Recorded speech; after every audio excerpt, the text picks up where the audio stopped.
Hey guys, tonight we are going to do something a little different. We're not just going to learn about a piece of history, we are going to try and live it. Tonight, you are a young woman in 14th century England, and you are about to make a choice that, to our modern minds, feels like a blend of sainthood and madness. It's a choice for a life of almost total darkness and isolation. Honestly, it's a life that most of us, myself included, would probably find utterly terrifying. So before you get comfortable terrifying, take a moment to like the video and subscribe, but only if you genuinely enjoy what I do here. Your support truly means the world. I'd love to see where you're all listening from tonight, so drop your city and the current time in the comments below. It's always fascinating to see how far these stories travel. Now, dim the lights, maybe turn on a fan for that soft background hum, and let's ease into tonight's journey together. The first thing you notice is the noise. It's a constant, churning sea of sound that you can never truly escape. You are walking through the narrow, crooked streets of your town, let's call it Norwich, a bustling hub of trade and religion. The air, thick with the smell of wood smoke and damp wool, carries every little detail of life. You hear the rhythmic clank clank clank clank clank clank clank the blacksmith hammer, a sound so familiar it's almost part of the silence. You hear the high-pitched shouts of a woman selling meat pies from a stall, her voice competing with the squawking of chickens pecking at something unseen in the mud. And speaking of mud, you feel it. It's a cold, greedy substance that sucks at the thin leather of your shoes with every step. The streets aren't paved with gold, or even cobblestones in this part of town. They're a treacherous river of mud, animal droppings, and discarded scraps of life. You pull your woolen cloak tighter around you, not just against the damp chill, but against the sheer press of humanity. A group of merchants in their slightly defined clothes huddle together, their voices a low conspiratorial buzz. You avert your eyes. It's best not to be noticed. You pass a tanner's workshop, and the chemical stench of curing leather hits the back of your throat, making you cough. It's a world of overwhelming sensations, none of them particularly pleasant. It's chaotic. It's dirty. And underneath it all, there is a hum of anxiety, a collective memory that no one speaks of but everyone feels. The Great Pestilence. It's been a generation, but its ghost lingers in the empty plots of land where houses once stood, in the hush where people still count their children. You were born after the worst of it, but you grew up on the stories. You know that God's judgment can fall swiftly and without warning. The church bells that toll the hours are a constant reminder of time passing, of life's fragility, of the eternity that awaits. They promise order in a world that feels so profoundly disordered. Every sermon you hear speaks of the wickedness of the world, the temptations of the flesh, and the fiery consequences of sin. And you see it. You see the casual cruelty, the quick anger, the desperate poverty next to careless wealth. You see a man get his hand cut off for stealing a loaf of bread, and a nobleman's son run down a child with his horse and ride on without a second glance. This world, you've come to believe, is a noisy, dangerous distraction from what truly matters, the salvation of your soul. There's a strange and little remembered layer of control here too. You glance at a woman passing by, the wife of a wealthy wool merchant.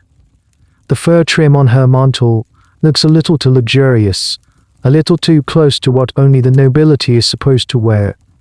You've heard of the Sumpiti, laws, rules that dictate exactly what fabrics, colors, and styles each social class is allowed to wear. It's a quiet, constant reminder of your place, a cage made of cloth and custom. Even your clothes are not truly your own choice. And so an idea has begun to form in your mind. It started as a whisper, a fleeting thought during a particularly loud and chaotic market day. What if you could just turn it all off, the noise, the smells, the judgment in people's eyes, the constant, grinding fear? What if you could find a space of pure, holy silence? Historians still argue about the true psychological impact of the Black Death, debating whether it single-handedly created a new wave of extreme piety or simply from the flames of a devotion that was already growing. For you, sitting here in the mire of the 14th century, it's not an academic question. It feels like a matter of spiritual survival. The world is screaming, and you feel an overwhelming pull toward the quiet. You've heard the stories, the whispers about women who choose a different path, a holier path, a life locked away, not as a punishment but as a privilege, a life dedicated to God, safe from the world's clamor. The idea is terrifying. But the alternative, this endless, muddy, shouting chaos that's starting to feel even more so, that feeling, that desperate need for quiet, follows you all the way to the great stone church of St. Julian. Pushing open the heavy oak door, you slip inside, and the world's clamor is instantly muffled, replaced by a vast echoing silence. The air in here is different. It's cool and smells of cold stone, melting beeswax, and the faint, sweet ghost of centuries of incense. Light, fractured into jewels of red and blue by the high stained glass windows, falls in soft pools on the flagstone floor. This is a place built to make you feel small, to remind you of an order larger than the messy chaos of the streets. You dip your fingers in the holy water, the cold shock a welcome anchor to the present moment, and make the sign of the cross. For a few breaths, you just stand there, letting the silence wash over you. You're not really here for the service. You're here for the quiet. Your eyes wander over the familiar sights, the carved rood screen separating the nave from the chancel, the flickering candles before the statue of the Virgin, the worn stone effigies of knights and their ladies sleeping peacefully for all eternity. But today, your gaze catches on something you've seen 100 times but never truly looked at. On the north side of the chancel, built right into the exterior wall of the church, is a small stone room. An appendage. It has no visible door to the outside, and it looks more like a forgotten tomb than a part of the living church. It's featureless, save for a narrow, slit-like window, a squint, cutting through the thick stone, angled so that one could see the high altar, but not much else. You've always known it was there in the way you know a tree or a well. It's just part of the landscape of your faith. But now, with the world's noise still ringing in your ears, you see it as a container. A container for silence. You find yourself drifting closer, your soft shoes making no sound on the stone. You try to peer into the squint, but it's just a sliver of deep shadow. There's a profound stillness about the place, a density to the quiet that feels deliberate. You realize with a jolt that someone is in there. Someone is living in that stone box. The idea is so strange that it barely registers as possible. We would do the quiet moment to ask one of the old lay sisters who tends to the church linens. Her face, a roadmap of wrinkles, softens with a knowing look. "Ah, you mean our anchoress," she says, her voice a low whisper. "Sister Agnes." The word hangs in the air. Anchoress, it sounds ancient and important. The old woman explains that the term comes from a Greek word, an in which means to withdraw. An anchoress, she tells you, is a woman who has withdrawn from the world to live a life of contemplative prayer, anchored to the church like a ship is anchored in a safe harbor. She is not a prisoner. She is a willing recluse, a spiritual athlete, dedicating her every waking moment to praying for the souls of the parish, for the king, for all of Christendom. You learn that becoming an anchoress is no simple thing. It's an immense privilege and honor. A woman can't just decide to wall herself up.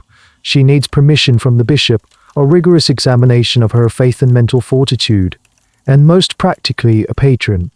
Someone has to pay for the cell to be built, to provide the small stipend for the food and firewood that a servant will pass through a second, shuttered window that opens to the outside. This isn't a life for the poor. It's often the domain of devout women from well-off families, women who might otherwise have gone to a convent or been married off. For them, it's a third option, a path of extraordinary devotion. Historians, of course, are still picking apart the motivations. Was it purely a spiritual calling, a desire to be closer to God than any ordinary life would allow, or was it also a desperate, and frankly, quite clever, bid for agency in a world that gave women so few choices? To be an anchoress was to be free from the dangers of childbirth, the whims of a husband, the drudgery of running a household. In that tiny cell, a woman could read, she could think, she could write. She had a degree of autonomy and respect that was almost unthinkable for her peers outside the wall. But the church and the people who supported these women would have seen it in much simpler terms. They were living saints, spiritual treasures whose prayers held back the tide of chaos. As the old woman speaks, the idea transforms in your mind. It's no longer a strange, morbid curiosity. It's a revelation. A perfect, elegant solution to the problem of your life. All the noise, the mud, the fear, the suffocating expectations, you could leave it all behind. Not by dying, but by choosing a life that was a kind of living death to the world. You imagine the clean, simple silence of that cell. You imagine your days, structured not by the market bell, but by the holy rhythm of prayer. You imagine being so close to the heart of the church, so close to God, that the world outside simply fades into an irrelevant hum. The calling is no longer a whisper. It's a clear, resonant bell tolling in the quiet of your soul. This is the way. This is your escape. This is your salvation. The decision, once it solidifies in your mind, feels less like a choice and more like a destiny revealed. It settles a profound calm over you. The chaos of the street seems less threatening now, almost like a scene viewed from a great distance. But a calm mind doesn't mean the path forward is easy. The next step is terrifying in its own way. You have to tell your family. You wait for the evening meal. The family is gathered around the heavy oak table in the main room of your house. Your father, a respectable mercer who deals in fine silks and fabrics, is recounting a transaction from the day. Your mother is ladling a thick pottage of beans undrued vegetables into wooden bowls. Your older brother, already being groomed to take over the family business, is complaining about the price of wool. It's a scene of domestic normality, a small pocket of warmth and predictability in the uncertain world. The air smells of stew and wood smoke from the central hearth. A fat, lazy dog snoozes by the fire, twitching in its sleep. For a moment, you feel a pang of loss for this simple, tangible reality you are about to renounce. You take a deep breath, the steam from your bowl warming your face. Father, Mother, you begin, your voice smaller than you intended. The conversation stops. All eyes turn to you. It's not often you interrupt the flow of the evening. I have something I must tell you. You lay it out for them. You speak of the emptiness you feel in the world, of the call to a more devout life. You use the words the priests use: contemplation, penance, a holy vocation. You do not say, I can't stand the noise and the mud and the fear anymore. You do not say, I want to be in control of my own life, even if that life is in a tiny stone box. You frame it as a divine honor, a path God has laid before you. You tell them you wish to become an anchoress. The silence that follows is heavier than any you've experienced before. It's a thick, unreadable silence. Your father puts down his spoon with a soft clink. He stares at you, his face a mixture of confusion and something you can't quite decipher. Is it pride, disappointment? Your mother's hand flies to her mouth, her eyes wide with shock. Your brother just scoffs, a short, sharp sound of disbelief. What you want to be bricked up in the church wall? Have you lost your senses? Your mother is the first to find her voice. My child, she whispers, her voice trembling. Is the world so cruel to you? Is this what you truly want? To never see the sun again, to never feel the wind, to never have a family of your own? Her fears are practical, maternal. She sees the physical reality, the cold, the dark, the loneliness. She sees the grandchildren she will never have. Your father's concerns are different. He is a practical man, a man of commerce and reputation. This is no small thing, he says slowly, his fingers deep lead before him. The cost. A cell must be built and maintained. A dowry must be paid to the church. A servant must be hired and paid for the rest of your life. He's calculating the expense, but there's more to it. He's also calculating the social currency. Having a saint in the family could be a mark of incredible prestige. It would elevate your family's status, a testament to its piety and wealth. It's a spiritual investment, and like any good merchant, he's weighing the costs and benefits. But he's also your father. You see the conflict in his eyes. He is weighing his pride against the image of his daughter, still so young, being sealed away forever. Historians debate this very dynamic. To what extent was a family's support driven by genuine piety, and to what extent was it a social strategy for a wealthy family with multiple daughters? Dedicating one to a life of celebrated holiness could be a powerful statement, perhaps even more so than a strategic marriage. It was a conspicuous display of devotion and wealth. It's a fascinatedly complex mix of spiritual aspiration and worldly ambition.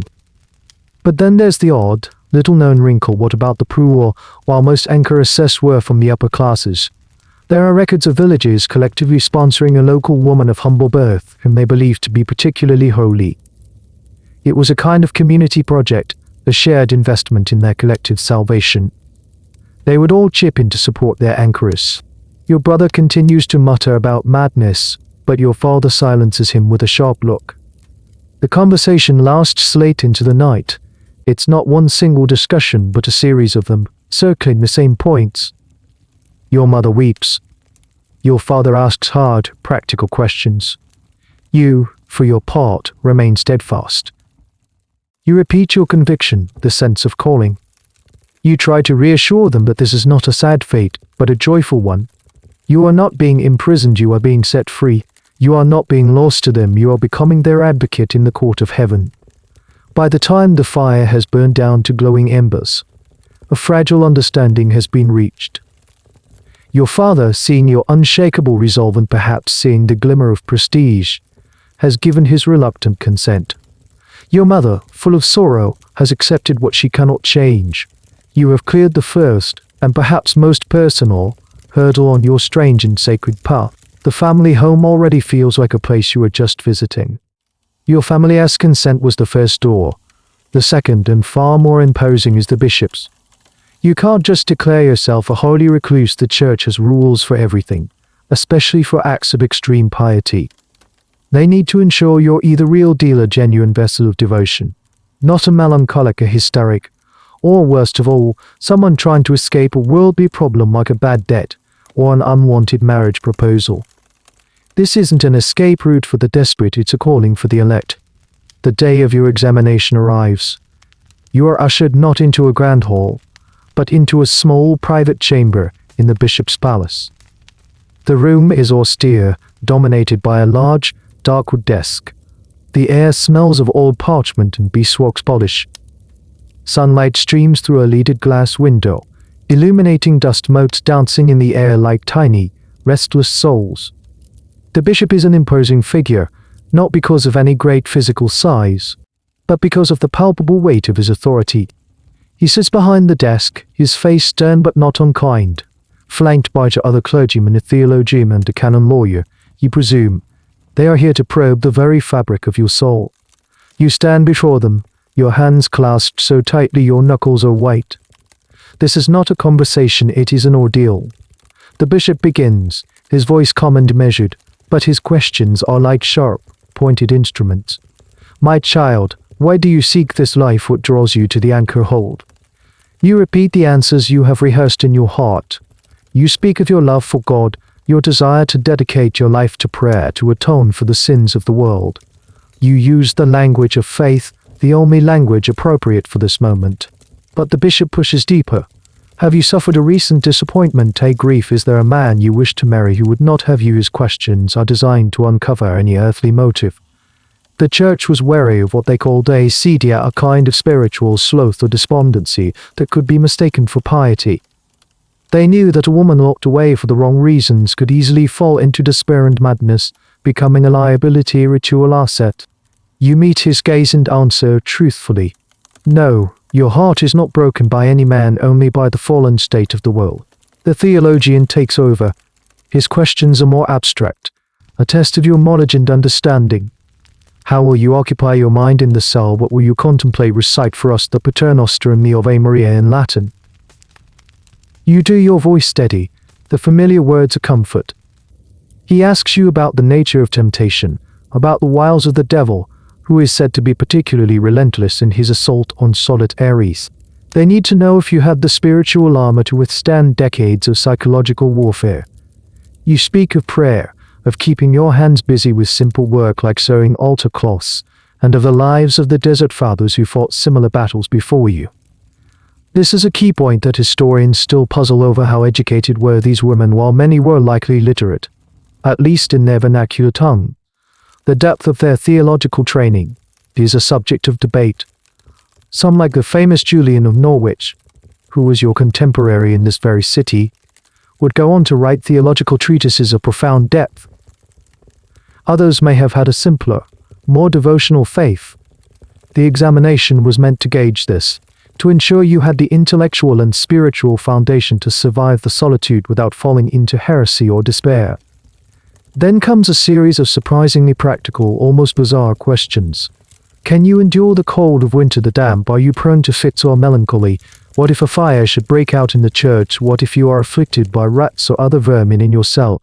They are painting a picture of the physical reality, stripping away any romantic notions you might have. They want to see if you flinch.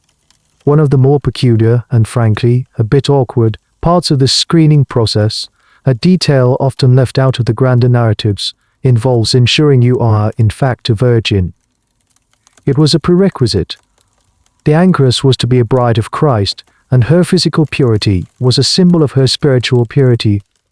The examination, while likely not physical in a clinical sense, would have involved sworn testimonies and a probing inquiry into your past and your character, all to confirm your untouched status.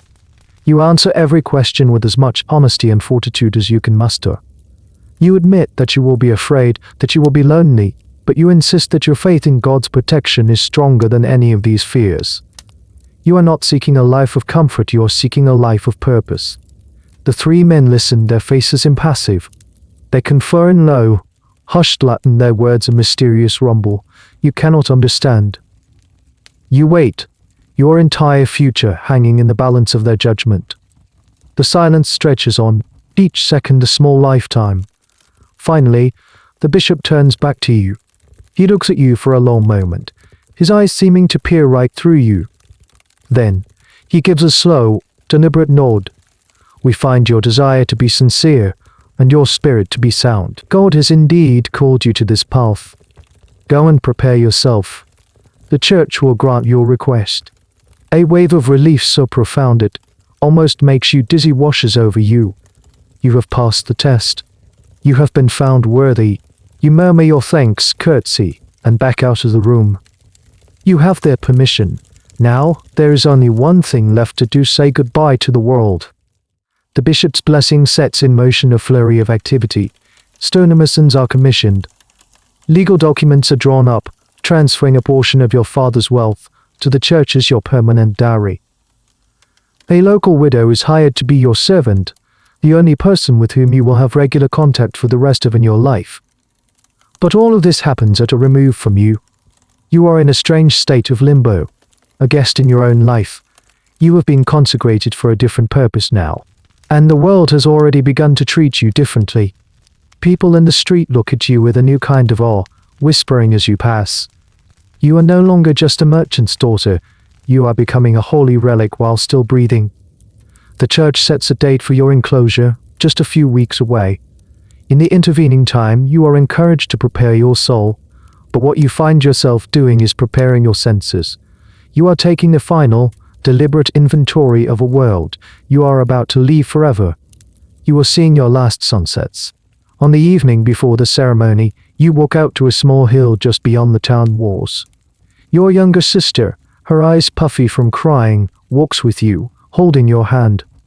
The air is cool and smells of cut grass and damp earth. You find a spot and sit, pulling your cloak around you as the sun begins its slow descent. You watch it with an intensity you have never felt before. You notice things you've always taken for granted. You see how the light transforms, shifting from a brilliant, buttery yellow to a warm, liquid gold that spills across the fields. You watch it catch the edges of the clouds, turning them pink and violet and a fiery, impossible orange. You notice the precise, feathery shape of a single cloud against the deepening blue of the sky. This daily miracle, this cosmic spectacle that has happened every single day of your life, suddenly feels precious and new because you know it is your last. Tomorrow your world will be shades of grey and stone, your only light filtered through a narrow slit or the flickering flame of a tallow candle. You close your eyes and just listen. You catalogue the sounds. You hear the distant, gentle bleating of sheep being herded back to their pens. You hear the lowing of a cow in a nearby field. You hear the chirp of crickets beginning their nightly chorus. A dog barks, sharp and clear on the evening air.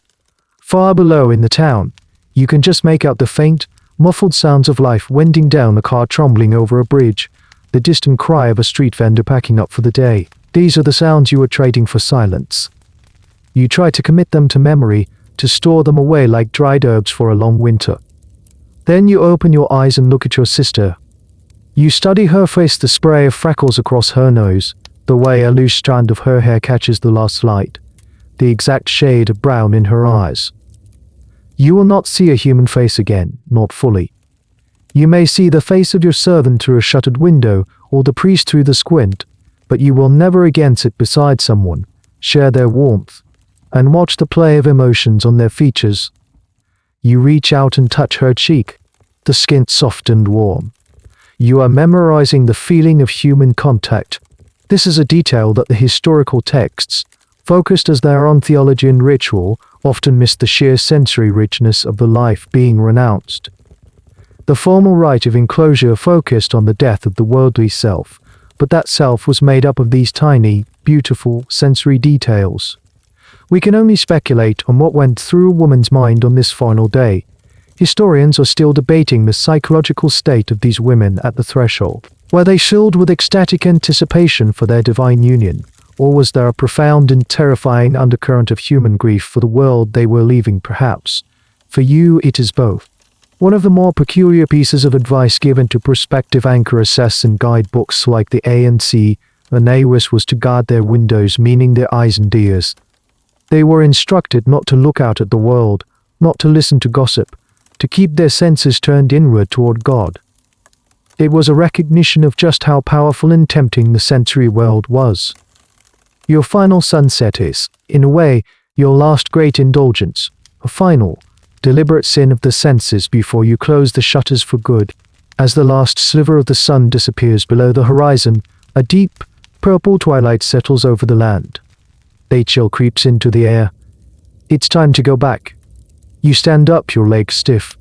You take one last, long look at the vast, open sky, now dotted with the first faint stars.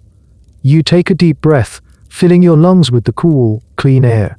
It feels like drinking. Your sister is weeping silently now. You put an arm around her, and you walk back towards the flickering lights of the town, towards the church that waits to claim you. You don't look back. You are walking out of the wide, colorful, breathing world and into the narrow, quiet geometry of your future. The morning of your enclosure dawns gray and damp. It feels appropriate. You are dressed in a simple dark robe, the clothes of someone in mourning, or perhaps the clothes of a bride, though your bridegroom is unseen. Your family walks with you to the church, a small, somber procession through the same muddy streets. But today the noise is different. It's hushed, respectful. People line the path, their faces a mixture of pity and profound awe. They cross themselves as you pass. You are a spectacle, a living sacrifice, and they are here to witness your translation from their world to another. You enter the church, which is packed with more people than you've ever seen in it. The air is thick with the smell of unwashed bodies, damp wool, and the heavy, sweet scent of incense that only serves to amplify the human smell rather than mask it. The entire parish is here, from the mayor to the lowliest beggar. Your enclosure is a major civic and religious event. The ceremony begins. It is called the rite of enclosure, and every part of it is designed to be powerfully symbolic. You are led to the front of the church, and you lie down on a specially prepared bier before the high altar, just as a corpse would be laid out during a funeral mass. A black pall, the cloth used to cover a coffin, is spread over you.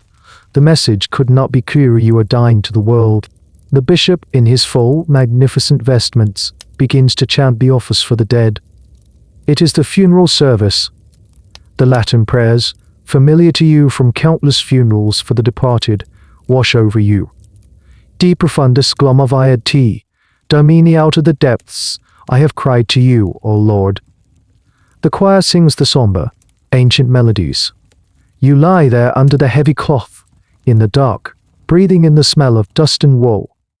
You can hear the shuffling feet of the congregation, the occasional cough, the collective hell breath of the town. You are the main actor in this drama, yet you are completely passive, an object, a symbol of death and rebirth.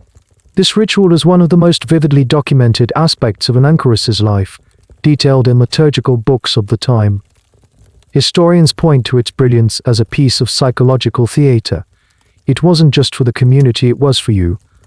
It was meant to fundamentally sever your connection to your old identity. When you stood up again, you would not be the person who had laid down. That person was, for all intents and purposes, dead and buried. After the prayers for the dead are complete, the pall is removed. You are helped to your feet. This is the moment of resurrection into your new life. You are no longer who you were. You are now the anchoress.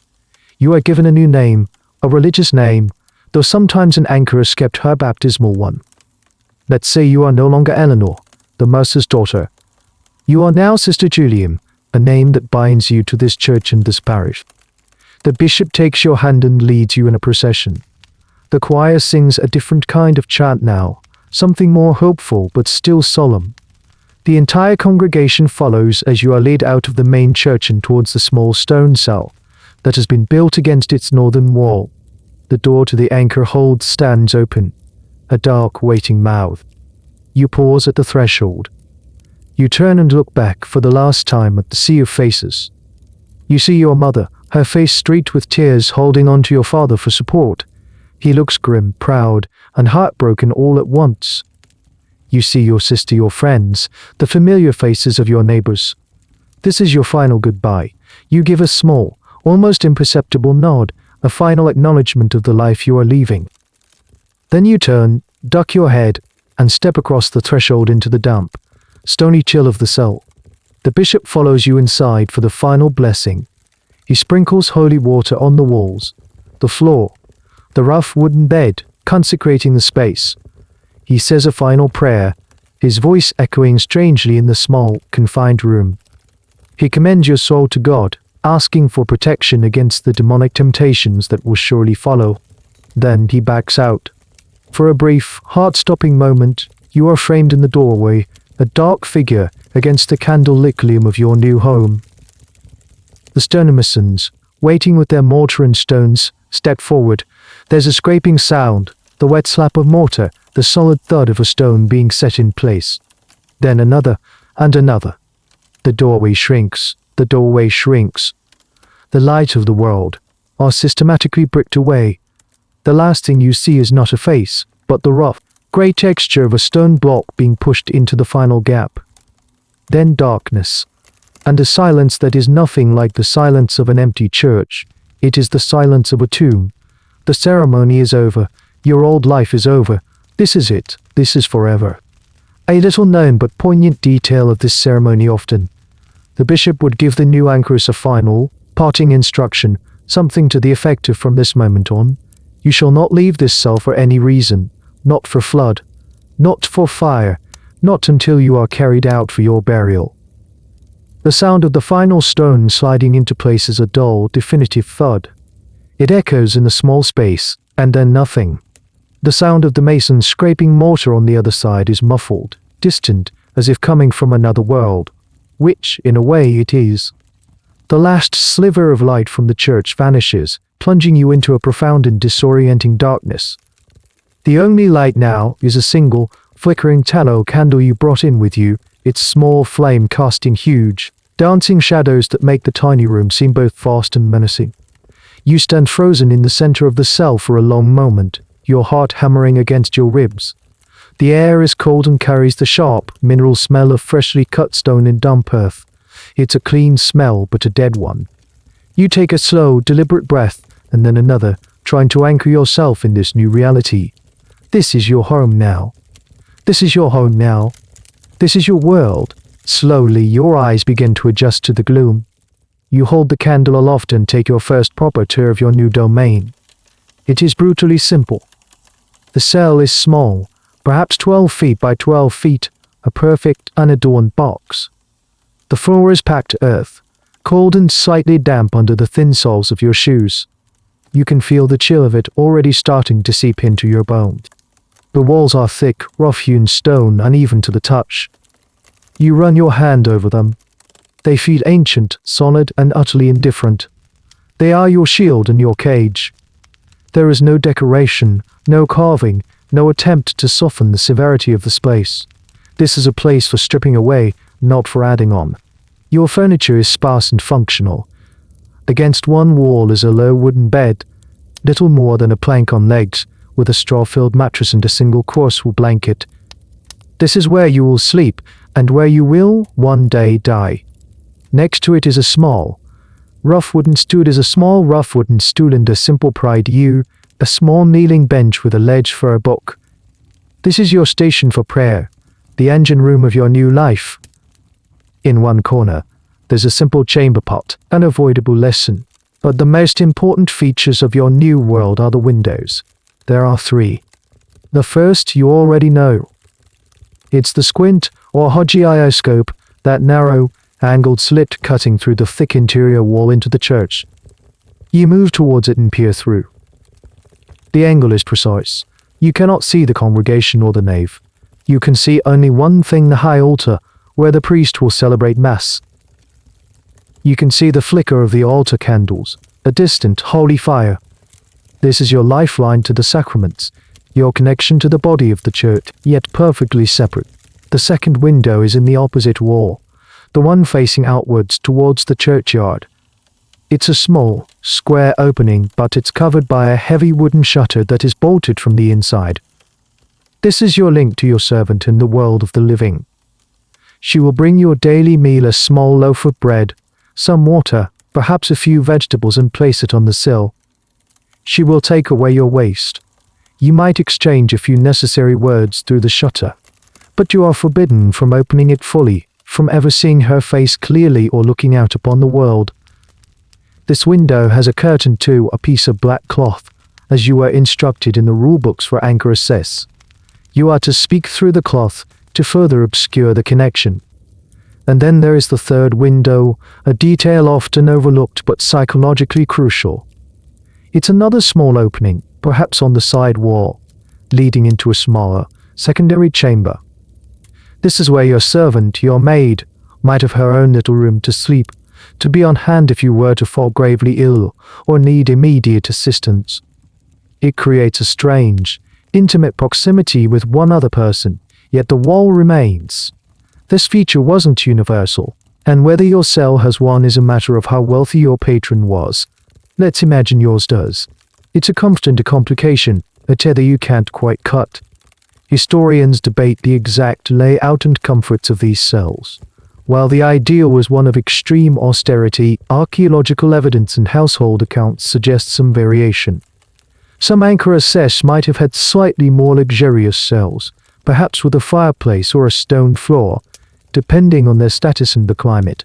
One of the more peculiar debates revolves around the presence of small, enclosed gardens or anchorites gardens. Some records hint that a few cells had a tiny, walled-off patch of earth where the recluse could get a bit of fresh air and perhaps grow a few herbs, completely hidden from public view. But for you, here in your stone box in Norwich, such a luxury is unimaginable. You set your single candle down on the kneeling bench. The flame gutters and the shadows leap. The silence presses in again, immense and heavy. It's not just the absence of noise, it feels like a physical presence. You can hear the soft hiss of the candle, the whisper of your own breathing, the thumping of your own blood in your ears. For the first time in your life, you are truly, utterly, profoundly alone. The world you knew is gone, bricked away behind a wall. It is the entire cosmos, and you have a lifetime to learn its geography. The stonemason's scraping sounds fade. The murmuring from the church recedes. A final, distant clang of a heavy door closing echoes, and then nothing. The silence that floods the cell is unlike anything you have ever known. It's not the peaceful quiet of an empty field at dusk or the reverent hush of a library. This is an absolute, profound, and terrifying silence. It's a physical weight that presses in on your eardrums. It's so complete that you suddenly become aware of the symphony of your own body. You hear the frantic, bird-like flutter of your heart. You hear the soft, rhythmic whisper of your own breath and undoubt. You can hear the blood pulsing in your ears, a deep, tidal whoosh, whoosh, whoosh, whoosh, whoosh. You are a noisy creature in a world devoid of sound.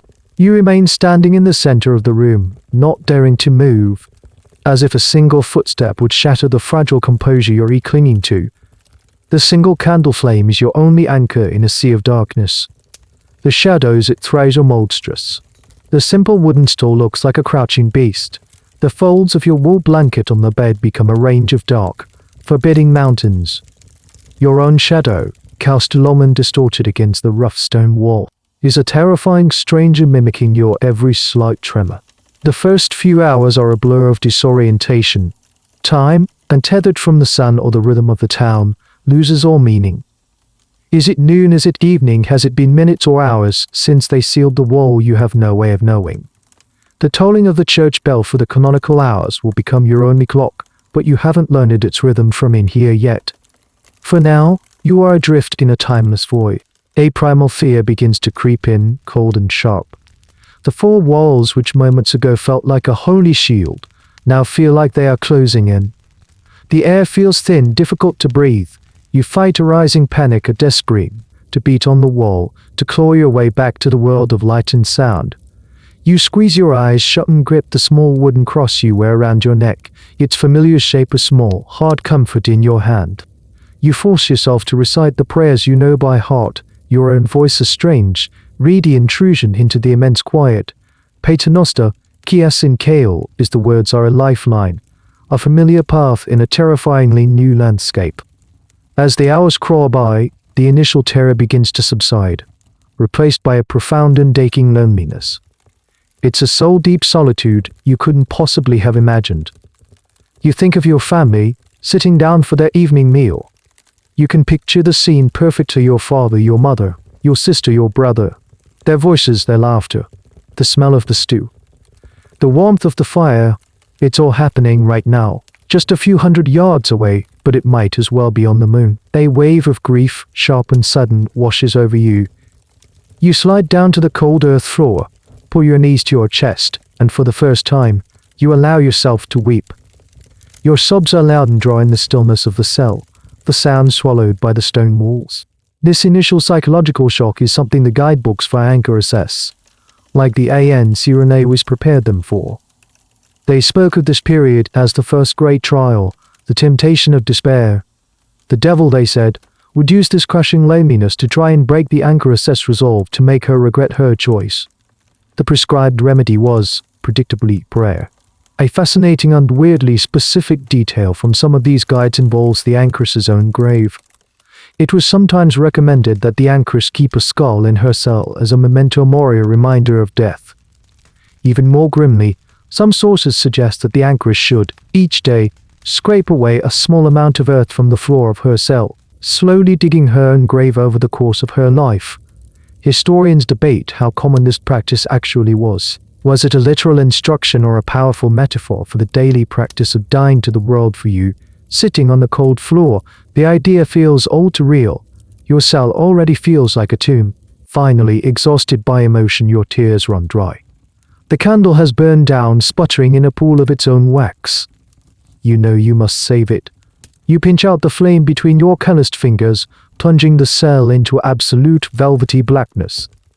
The loss of that tiny point of light is devastating.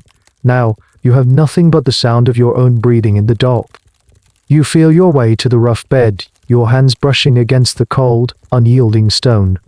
You crawl under the single, scratchy blanket, pulling it up to your chin. You lie there, stiff and cold, staring up into a darkness so complete it feels like a physical substance. The silence returns heavier than before. You try to pray again, but your mind is a tumultuous storm of fear, regret, and a tiny, flickering spark of the conviction that brought you here. This is your dark night of the soul, and it is only the first of thousands. You close your eyes, but you know you will not sleep. You will simply wait for the first toll of the church bell, a promise of a dawn you will never see again. The first toll of the church bell for matins, the pre-dawn prayer, slices through the thick silence. It's a deep, resonant bong that seems to vibrate right through the stone walls and into your bones. It's the most welcome sound you have ever heard. It's an anchor. It's a clock. It means the first night is over. You swing your legs off the hard bed, your feet meeting the cold, packed earth. The darkness is still absolute, but the bell has given you a purpose. This is the start of your new life, your new routine. The Ancrene was the famous guide for female recluses, lays out a life of meticulous, unwavering structure. Your day is not your own to shape. It is a preordained rhythm of prayer, work, and contemplation, designed to keep the mind focused and the devil at bay. Your first duty is prayer. Still in the dark, you feel your way to the small kneeling bench. You don't need light for this. The words are etched into your memory. You begin the cycle of prayers for the hour, your voice a low murmur in the dark cell. You recite psalms, Pater Noster Res, and Ave Marius. The familiar Latin is a comfort, a well-worn path for your still reeling mind to follow. You imagine the monks in their monasteries, the priests in their chancelleries, all across Christendom, reciting these very same words in this very same moment. You are not alone, you are part of a vast, invisible choir. As the sky outside would be turning from black to grey, the church bell tolls again for Lauds, the dawn prayer. You continue your devotions. This is the core of your existence. Your primary function is to be a spiritual engine, praying ceaselessly for the souls of your patrons, your parish, and the entire world. After the dawn prayers, a new sound breaks the silence. A soft scratching at the outer window.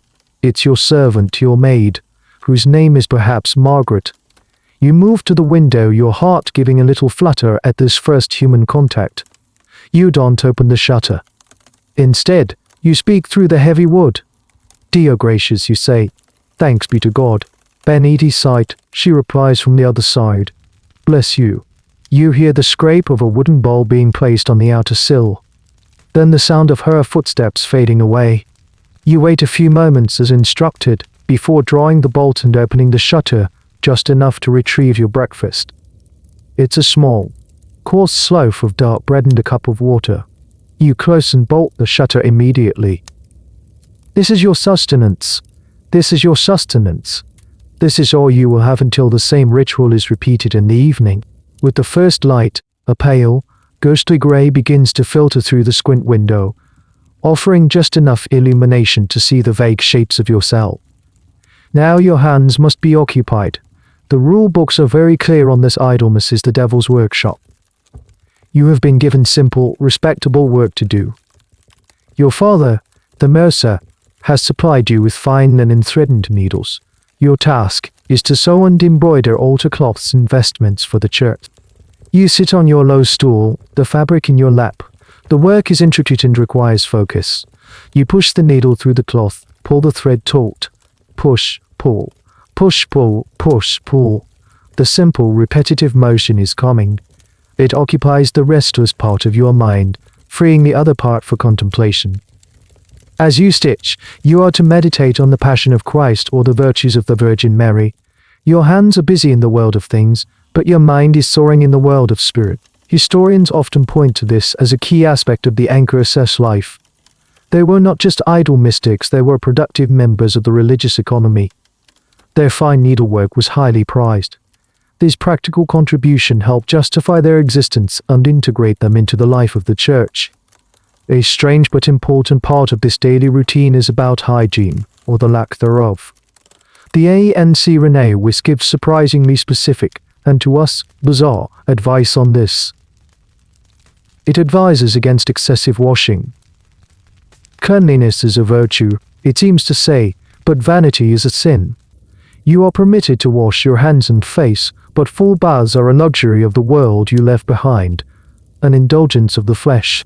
The guide even specifies that an anchoress should not wear linen garments directly against the skin, as it is too soft and comfortable. Instead, you wear a rough, scratchy tunic of haircloth or coarse wool, a constant, gentle mortification of the flesh, a reminder that your body is a beast to be tamed, not a garden to be tended.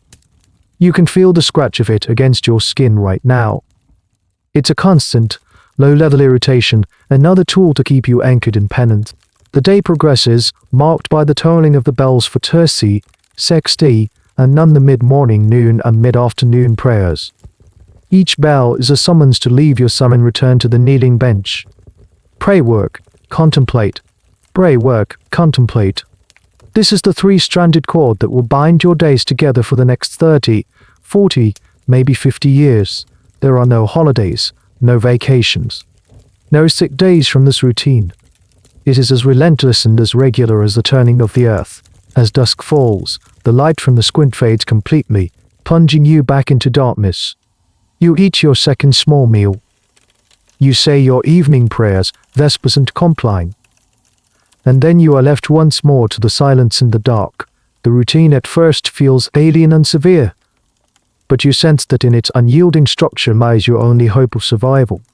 It's a scaffold you can cling to as you learn to navigate the vast, terrifying, and silent landscape of your own soul. Days bleed into weeks. The rigid routine becomes less of a conscious effort and more of an instinct. The tolling of the church bell is the rhythm of your own heartbeat. Pray, sow, eat, sleep. The cycle repeats, a bulwark against the chaos of your own thoughts. But you are not entirely alone. You have neighbors, and they are so close, yet so impossibly far away. Your squint, that narrow slit of a window looking onto the altar, is your theater, your grand vista. It frames a tiny, holy portion of the world. Through it, you become a silent, unseen member of the parish. You can't see the congregation, but you can hear them. You hear the shuffling of their feet on the stone floor, the collective murmur of their responses during Mass, the unrestrained wail of a baby who has to be quickly carried outside. You hear the priest's voice, rising and falling in the familiar cadence of the liturgy. These sounds, once part of the background noise of your life, are now precious fragments of a world you have renounced. You piece together the life of the town from these auditory scraps. During Mass, you kneel at your side of the wall, your eyes fixed on the distant altar. You see the priest elevate the host, the mystical transformation at the heart of your faith, and you are there, a witness. You are closer to the miracle than the mayor in the front pew. This proximity is the entire purpose of your strange little room. You are a permanent, prayerful presence at the very heart of the community's spiritual life. But you have other neighbors too. Your cell is built into the north side of the church, the side that traditionally faced the churchyard. The cemetery, your stone wall, is quite literally a barrier between you and the dead. In the profound silence of your cell, especially at night, your imagination can run wild. Is that the wind you hear whistling around the corner of the church? Or something else? The lives of saints you've read are filled with stories of demons, undressed spirits, tormenting holy men and women in their isolation. You pull your rough blanket tighter and pray harder. Then there are the living neighbors who are drawn to you. Your other window, the one that opens to the outside world through the shutter, is supposed to be for your servant alone. But soon others start to arrive. It begins with a tentative knock. You move to the window, your heart beating a little faster. You are not supposed to engage in idle chatter, but the voice that comes through the shutter is not idle. It's a woman from the village, her voice thick with worry. Her child is sick with a fever. She has come to ask you, the holy woman in the wall, to pray for him. You are taken aback. You are just a woman in a box, wrestling with your own fears. How could you possibly help? But you are now a symbol. In the eyes of the villagers, your sacrifice has given you a direct line to God. So you do the only thing you can. You promise to pray. You murmur a blessing through the black curtain that covers the opening. Then you hear her walk away with a little more hope than she arrived with. This becomes a new, unplanned part of your routine. People start coming to your window. They are your new congregation. A farmer whose crops are failing. A young woman in love with a boy her family disapproves of. A man tormented by guilt over a past sin. They don't want a conversation, they want an intercession. They pour out their troubles into the darkness of your window, and in return, you offer them a prayer and a word of comfort. You are becoming their confessor, their therapist, their saint. This role of the anchoress as a spiritual counselor is one of the most fascinating aspects of her life. While officially secluded from the world, she paradoxically became deeply involved in it. She was an impartial, incorporated advisor. She had no stake in village politics, no family alliances to worry about, no desire for personal gain. This made her counsel uniquely valuable. The Ancrene was actually warns against this, telling the anchoress to be like a timid bird on a bough, avoiding the snares of gossip and worldly affairs. It even calls a chatty anchoress a cackling hen. Yet the reality, as historical records show, was often different. People flocked to them. Kings and bishops were known to consult with particularly famous anchoresses. You, in your humble cell, are becoming a local celebrity, a spiritual magnet.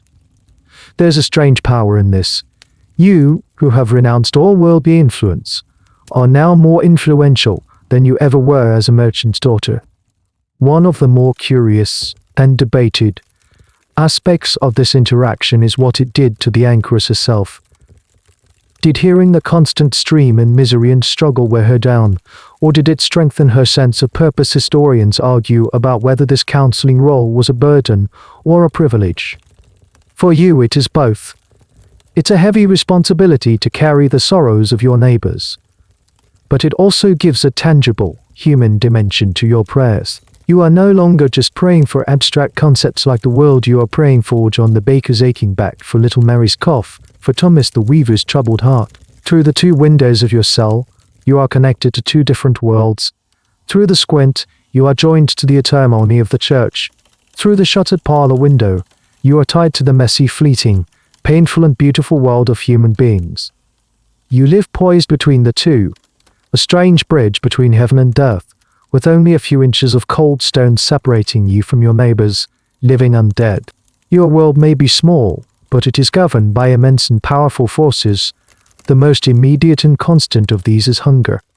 It's a dull, persistent ache in the pit of your stomach, a companion you wake up with and go to bed with every single day. Your diet is not designed for comfort or pleasure. It is a tool for spiritual discipline.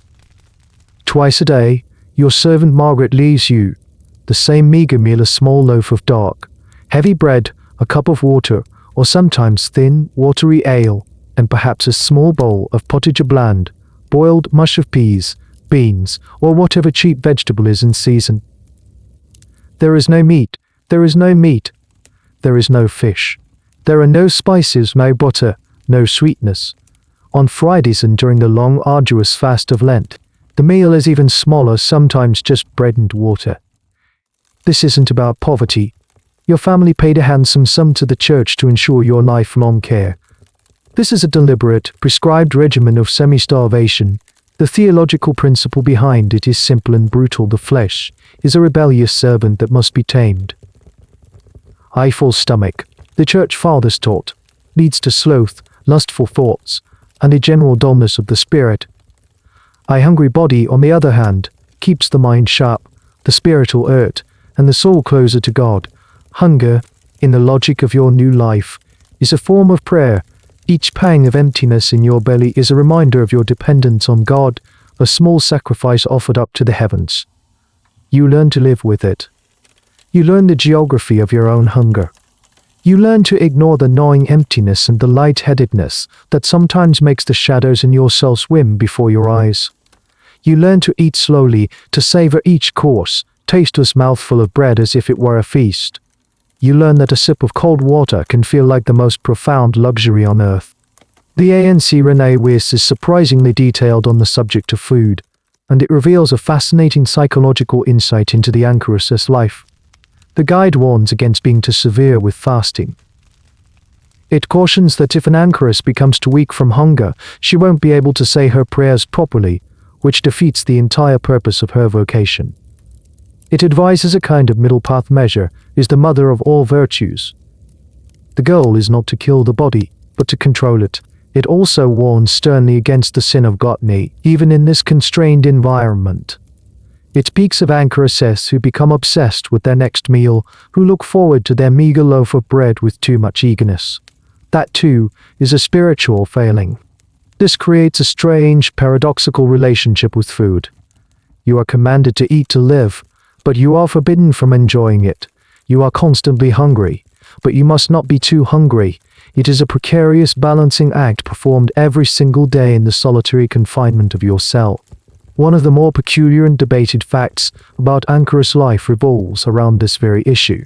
Some anecdotal accounts and later legends speak of anchoresses who supposedly survived on nothing but the Eucharist wafer for years on end.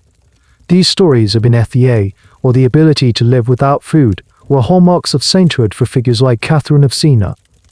While historians view these accounts with extreme skepticism, chalking them up to hagiographic exaggeration, they reveal the cultural power of fasting. The ability to conquer the body's most basic need was seen as the ultimate sign of holiness, a miracle in itself. In the dead of night, when the hunger is most acute, your mind plays tricks on you. You can almost smell your mother's roasting chicken. You can almost taste the sweetness of a ripe apple. These sensory ghosts are a form of temptation, and you must banish them with prayer. You learn to sublimate the physical craving into a spiritual one, to transform your hunger for bread into a hunger for God. Man does not live by bread alone, the scripture says, and you are living that truth in the most literal way imaginable. Sometimes, through the shuttered window, you can smell the real thing. The wind might carry the scent of baking bread from the town ovens, or the rich smell of roasting meat from a festival in the churchyard. These moments are agonizing. The smell, a direct line to a world of sensory pleasure you have abandoned, is a sharper temptation than any demon's whisper. You have to physically turn away from the window, press your face into the cold stone of the opposite wall, and pray until the scent and the craving it provokes passes. Your body changes. The soft roundness of your youth melts away. You become lean, weary, all sharp angles and taut skin. Your face in the reflection of a bowl of water looks gaunt. Your eyes large and luminous in their deep sockets. You are being whittled down, stripped of everything superfluous. The world outside your cell is obsessed with feasting and famine, with harvest and hunger. You have removed yourself from that cycle, choosing a state of perpetual managed famine. It is your armor, your discipline, and your constant, aching prayer. The hunger is a constant, but it's a clean and holy pain, one you can understand and offer up to God. The other pains are different. They are messy, relentless, and have no obvious spiritual merit. Your body, confined to this small dump and cold stone box, begins to protest its confinement in 100 different ways. The first thing you notice is the cold. It's not the bracing, healthy cold of a winter walk. It's a deep, penetrating dampness that seems to emanate from the earth floor and the stone walls. It settles into your bones and stays there. Your single wool blanket feels pitifully inadequate against the pervasive chill of a long English winter. You spend your days huddled in on yourself, your fingers so stiff you can barely manage your needlework. At night, you curl into a tight ball on your straw mattress, but sleep offers little escape. You often wake up in the dark, shivering uncontrollably, your teeth chattering in the immense silence. This constant cold leads to other problems. A hacking cough develops and settles deep in your chest. It racks your thin frame, each cough a painful explosion in the quiet of the cell. There are no remedies beyond the herbal concoctions your servant might pass you through the window, a bitter tea of horehound or coltsfoot. They offer little relief. Your joints begin to ache. Your knees, your hips, your knuckles, they throb with a dull, persistent pain that worsens with the damp. Kneeling for hours on the cold floor, even on your small pride you, becomes an act of genuine physical endurance. Every time you stand up, your joints protest with a series of creaks and groans, the complaints of a body aging far too quickly. This is likely a form of arthritis or rheumatism, a common affliction in the pre-modern world, but for you, it's a constant, grinding reality with no name and no cure. Then there are the less noble, more embarrassing ailments. The lack of varied diet and the confinement lead to digestive troubles. The dampness and lack of sunlight cause your skin to break out in sores and rashes that itch and burn. And then there are the vermin. Your cell, for all its holiness, is not immune to the realities of medieval life. Rats, bold and sleek, become your unwelcome roommates, scurrying in the darkness, their claws making a sickening scratching sound on the floor. You learn to store your meager loaf of bread in a place they can't reach. Spiders spin thick, dusty webs in the corners of your cell, and you learn to live with them, your fellow recluses. The guidebooks for anchoresses in their own detached way acknowledge these physical hardships. They advise the anchoress to bear her sickness patiently, to see it as a form of penance sent directly from God. Sickness was a purgatory on earth, a way to cleanse the soul of sin before death. It was a spiritual trial, another opportunity to demonstrate faith. The Ancrene Wisse even goes so far as to say that illness can be a blessing, as it protects the anchoress from sins of pride and vanity by keeping her humble. It's a remarkably effective way to reframe suffering as a gift. One of the more bizarre, undebated aspects of an anchoress's health was the concept of holy anorexia, or the physical effects of extreme fasting combined with psychological stress. Some historical accounts describe female mystics who ceased to menstruate, a condition which was sometimes interpreted not as a sign of malnutrition, but as a miraculous sign that they had transcended their female biology, becoming more angelic and pure. Whether this happened to you is a private matter, but the physical toll of your lifestyle is undeniable. Your body is a battleground, and your spirit is the commander, demanding ever more from its weakening flesh. When a particularly bad bout of sickness comes upon you, a fever that leaves you shaking with chills one moment and burning with heat the next, you are utterly helpless. You lie on your straw mattress, too weak to move, too weak even to pray. You can only lie there, listening to the frantic beating of your own heart. Your servant Margaret, hearing your weak cries, might pass you a bowl of warm broth through the window. It is the only medicine you will receive. The idea of a doctor visiting is out of the question. No man is permitted to enter your cell. You must either recover through the grace of God and the strength of your own constitution, or you must die. You survive the fever, but it leaves you weaker, thinner. You look at your hands, the skin pale and almost translucent over the blue veins, the knuckles swollen. They don't look like your hands anymore. They are the hands of a much older woman.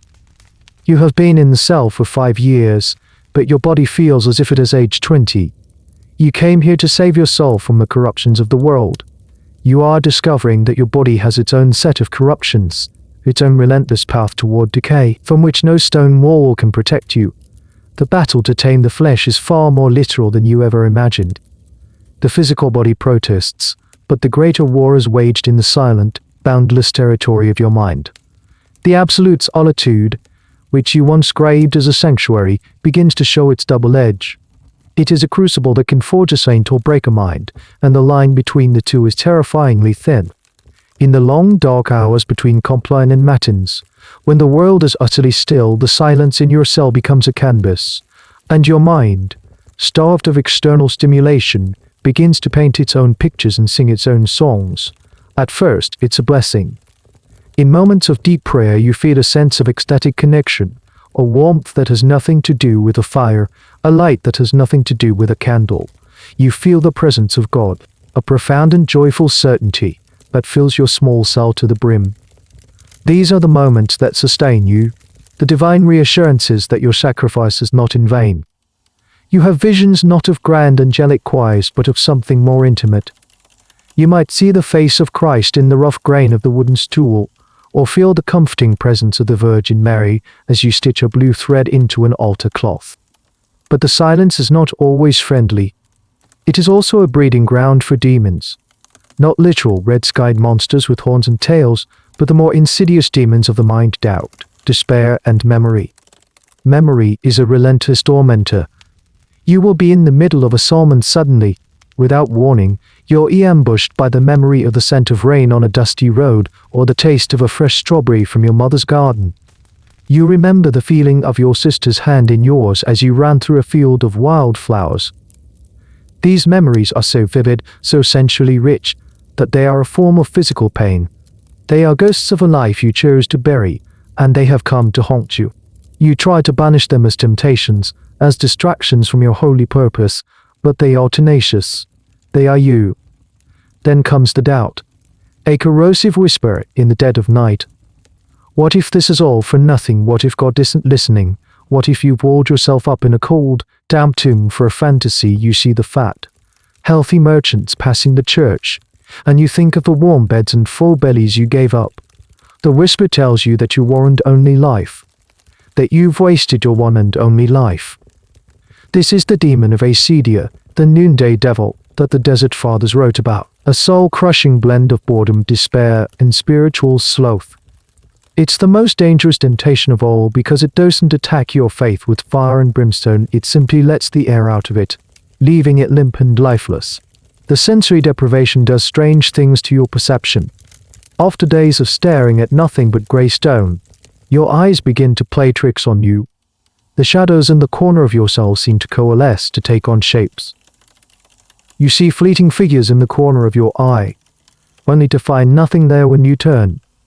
You start to hear things in the silence, faint whispers, soft footsteps, a distant mocking laugh.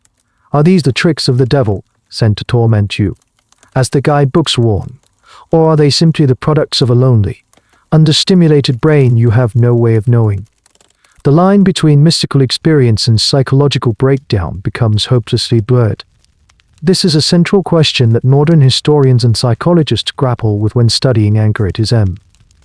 Were the visions and auditions reported by mystics like Julian of Norwich genuine divine revelations, or were they complex, religiously coded hallucinations brought on by fasting, isolation, and sensory deprivation? The academic world is, of course, still deeply divided on this. Believers see them as proof of God's favor. Skeptics see them as textbook examples of the effects of prolonged solitude on the human brain. For you sitting in the cell, the distinction is meaningless. The experience is real. The terror is real. One of the more peculiar mental trials mentioned in the lives of the saints is the demonic infestation of thoughts.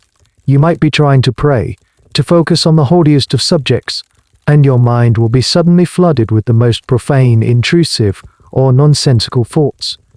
It's a classic symptom of what we might now call an obsessive-compulsive disorder, but for you it's evidence of a spiritual assault. The devil is trying to pollute your prayers, to distract you with filth and nonsense. Your only defense is to pray louder, to focus harder, to wear down the opposition through sheer, stubborn persistence. You learn to live with the chatter. You learn to recognize the whispers of despair and doubt as alien intruders, not as your own thoughts. You learn to greet the ghosts of your past, and then gently send them on their way. You are in a constant, rolling conversation with your own mind, with your memories, with your God, and with your demons.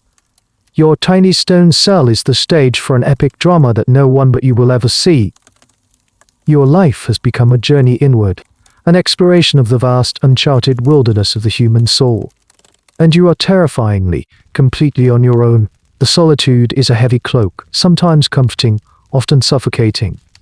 The war within your own mind is relentless. But you are not entirely without companionship. One day your servant Margaret, perhaps taking pity on your profound isolation, leaves something for you at the window besides the usual bread and water. It's a small, squirming burlap sack. You open it carefully, and out tumbles a tiny, scrawny kitten, all enormous green eyes and shaky-legged. It is the softest thing you have touched in years. At first, you are hesitant. The rule books are stern about worldly attachments.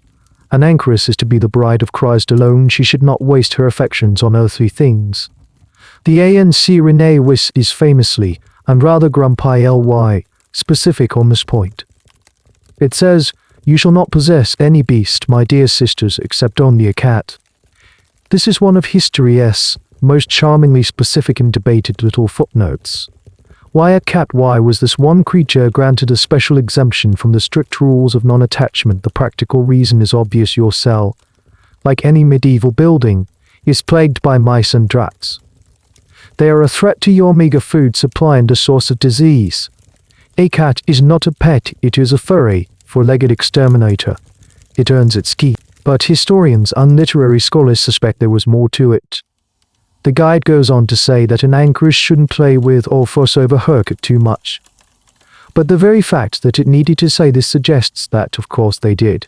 In the crushing loneliness of the cell, a cat was more than a mousetrap. It was a living, breathing presence.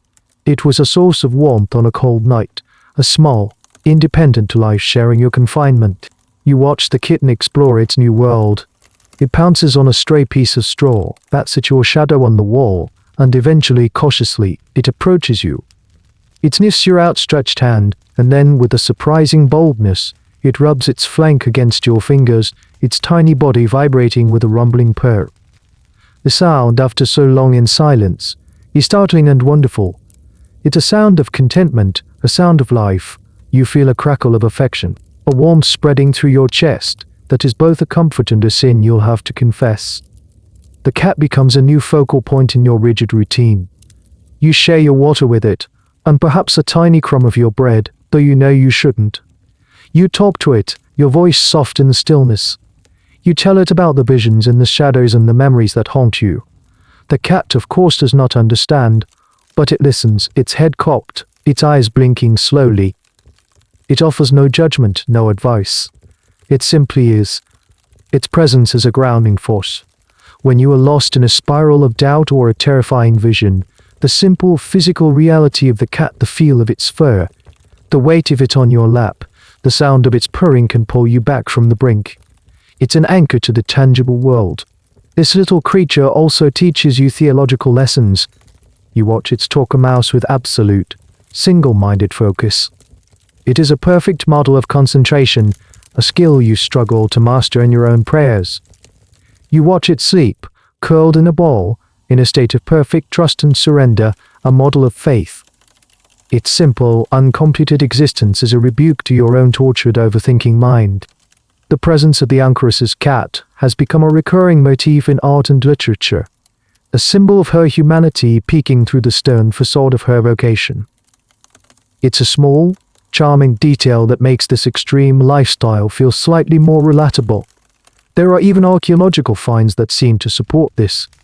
In the excavated remains of some anchor holds, the small skeletons of cats have been found, a silent testament to this unique and officially sanctioned companionship. One day, you are deep in prayer, wrestling with a particularly dark wave of despair. The cell feels like a coffin, your life a pointless waste. The cat, sensing your distress, jumps onto your lap, kneads its paws into your rough woolen robe, and settles down. Purring like a tiny engine, you stroke its back, the repetitive motion calming your racing heart. You look down at this small, living creature who shares your prison without complaint, who finds joy in a sunbeam you can't see and comfort in your presence. In that moment, the cat is not just a cat. It is a small, furry messenger from God, a reminder that even in the deepest darkness, there is warmth, there is life, and there is a simple, uncomplicated love that asks for nothing in return. It is a tiny, purring crack in the monolithic wall of your solitude, letting in a little bit of grace. Years pass. The sharp edges of your solitude have been worn smooth by routine, much like a stone is smoothed by a river. The initial terror has faded, replaced by a deep, abiding quiet. The gauntness of your features has settled into a kind of serene reality. You are no longer the frightened girl who entered this cell. You are a creature of stone and silence. And something strange has happened. The world you walled out is now clamoring to get back in. It started with that first worried mother asking for a prayer.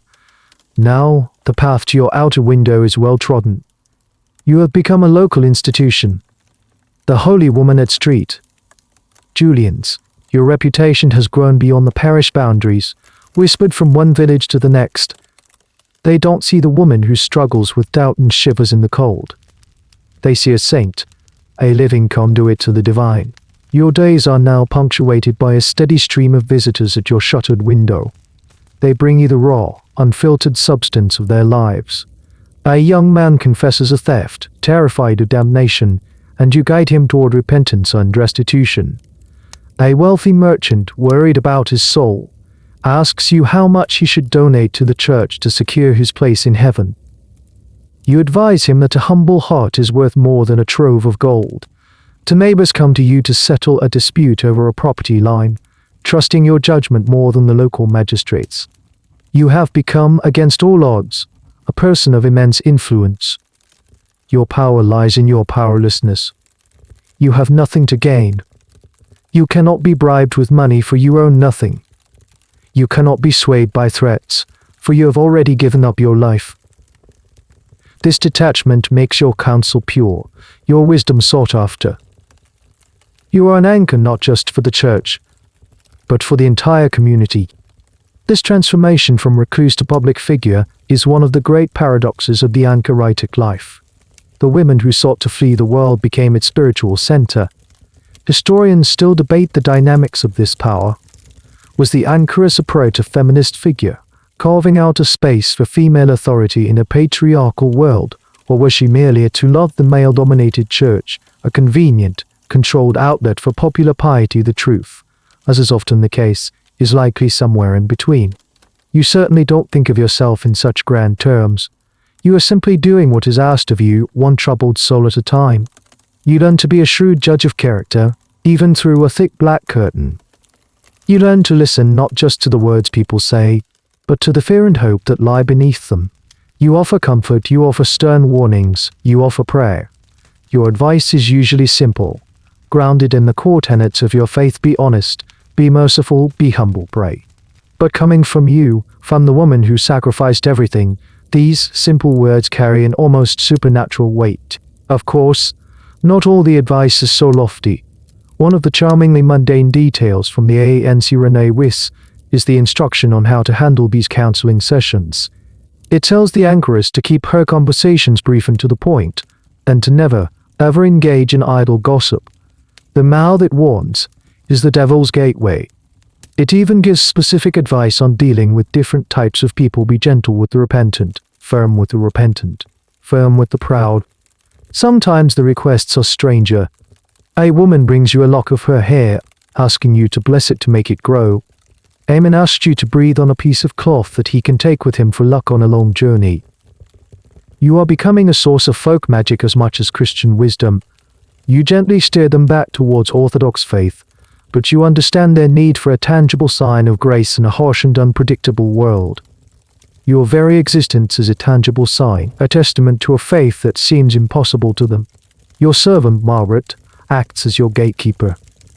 She manages the flow of visitors, assesses the urgency of their requests, and protects you from the merely curious. She is your link to the world, your manager, your protector.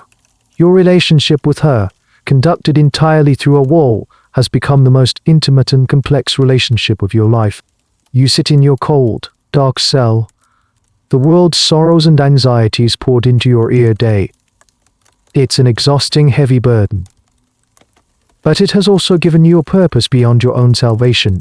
You came to this cell to escape the noise of the world, but the world has followed you, and in its pleas and confessions, you have found a new and profound way to serve. You are no longer just praying for the world, you are an active participant in its healing. You are the still point in the turning world. And everyone, from the simplest farmer to the most powerful lord, is drawn to the quiet wisdom that radiates from your stone-walled heart. 10 years. 30. The number ceases to have meaning. Time, for you, is no longer a line stretching from a past you can barely remember to a future you cannot imagine. It is a circle.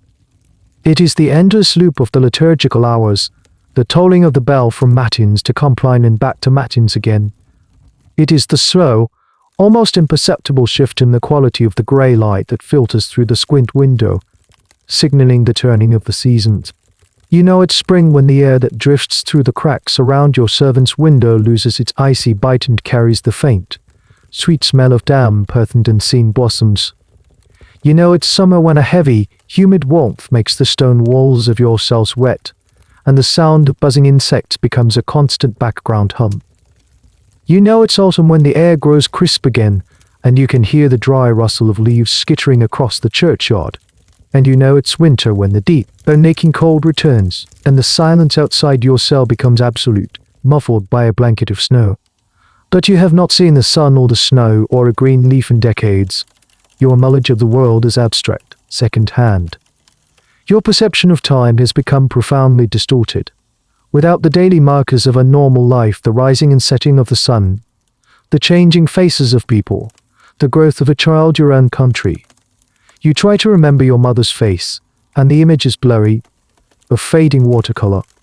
You try to recall the exact fading watercolor, and the sensation is a pale ghost. The woman you were before you entered this cell is a stranger you once read about in a book. This psychological effect of long-term isolation is something modern science has studied in astronauts and polar explorers, but for you, it is a lived spiritual reality. The detachment from worldly time is the entire point. You are attempting to live in Kairos, God's time, an eternal present, rather than in Chronos, the relentless, ticking time of the mortal world. You mark the passing of the years not by birthdays, but by the great feasts of the church calendar: Christmas, Easter, Pentecost.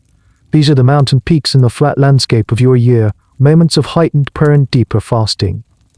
They are your only milestones.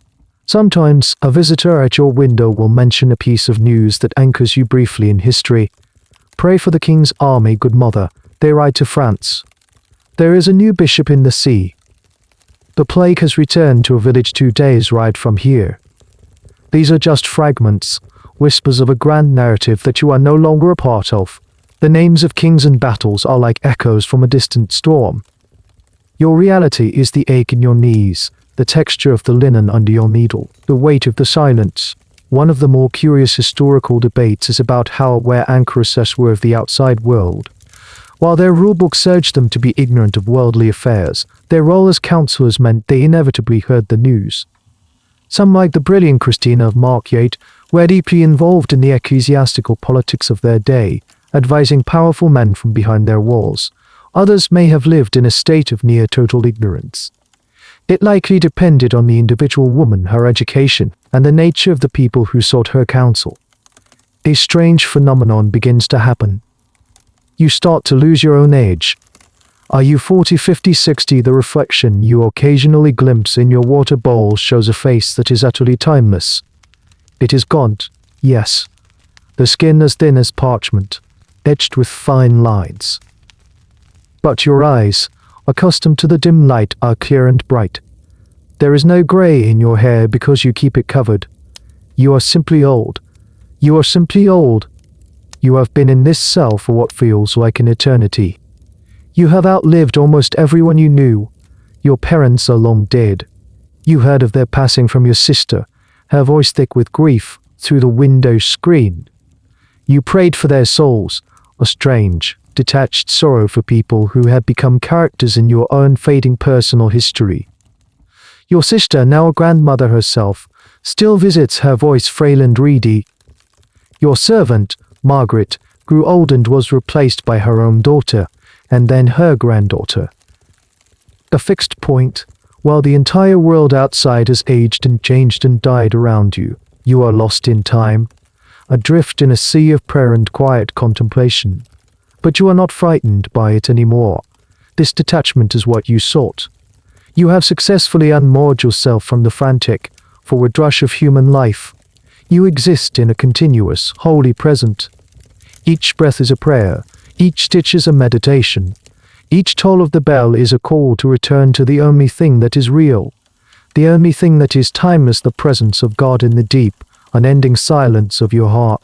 In the vast ocean of time, a new kind of work begins to emerge, something beyond the needle and thread. Your mind, honed by decades of contemplation and sharpened by the constant analysis of human troubles whispered through your window, needs an outlet. Your hands, skilled at fine, detailed work, are ready for a new task. Your servant, a Tyrrell's vellum, ink and a well-sharpened quill. You are going to write. At first, it's just for yourself. You begin to jot down notes, reflections, insights gained during your long hours of prayer. You write about the nature of a temptation you have finally conquered, or a new understanding of a familiar passage of Scripture. The act of writing is a revelation. To take the swirling, chaotic thoughts in your head and give them form, to pin them to the page in neat, black lines, is to give them order and clarity. It is a way of mapping the interior world you have spent a lifetime exploring. You are not alone in this. While many anchoresses were likely only functionally literate, a significant number were highly educated women.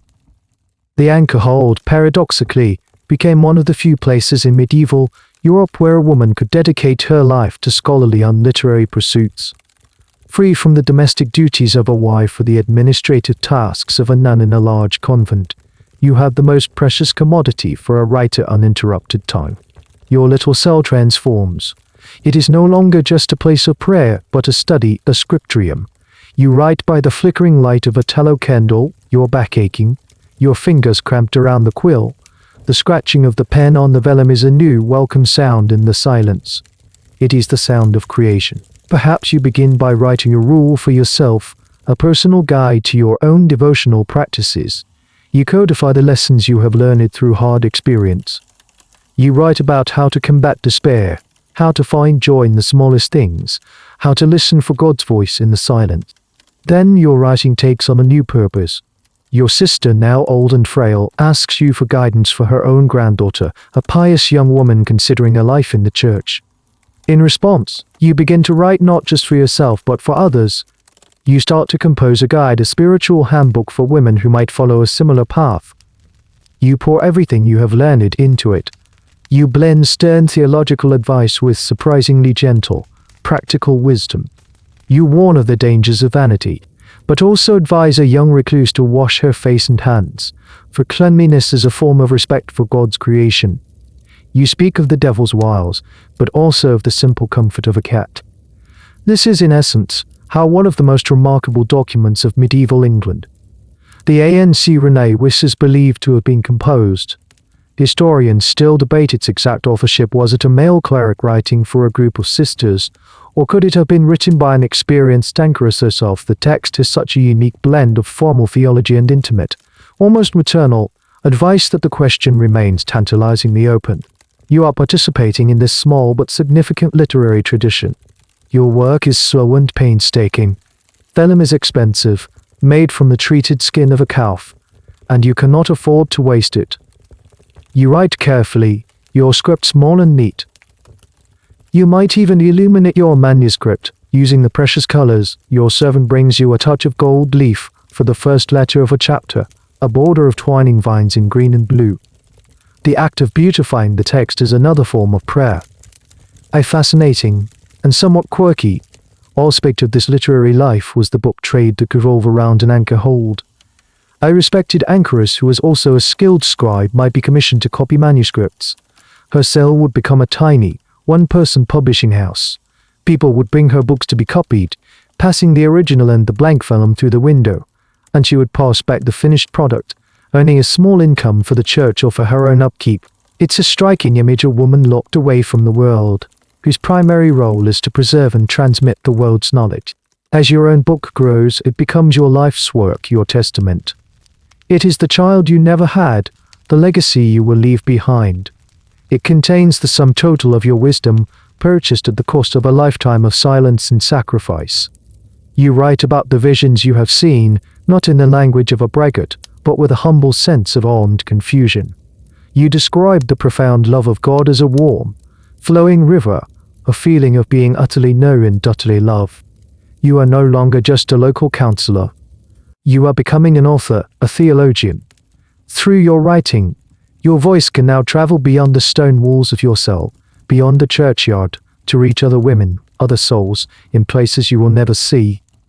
You came to this cell to make your world smaller, to reduce it to a single point of devotion.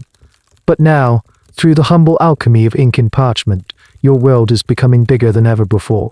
Decades of damp, cold, and malnourishment have taken their inevitable toll. The dull ache in your joints is no longer a visitor but a permanent resident. Your cough is a constant, rattling companion. But one morning, you wake to a new and terrifying sensation. A sharp, searing pain stabs through your side with every breath. A fire has been lit inside your chest, and a profound, bone-deep weakness makes it impossible to even sit up. This is not the familiar landscape of chronic ailment. This is something new, an invader.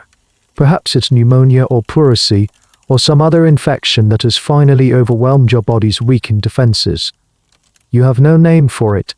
You only know the pain and the terrifying struggle for each ragged breath. In the world outside, a wealthy person might summon a physician.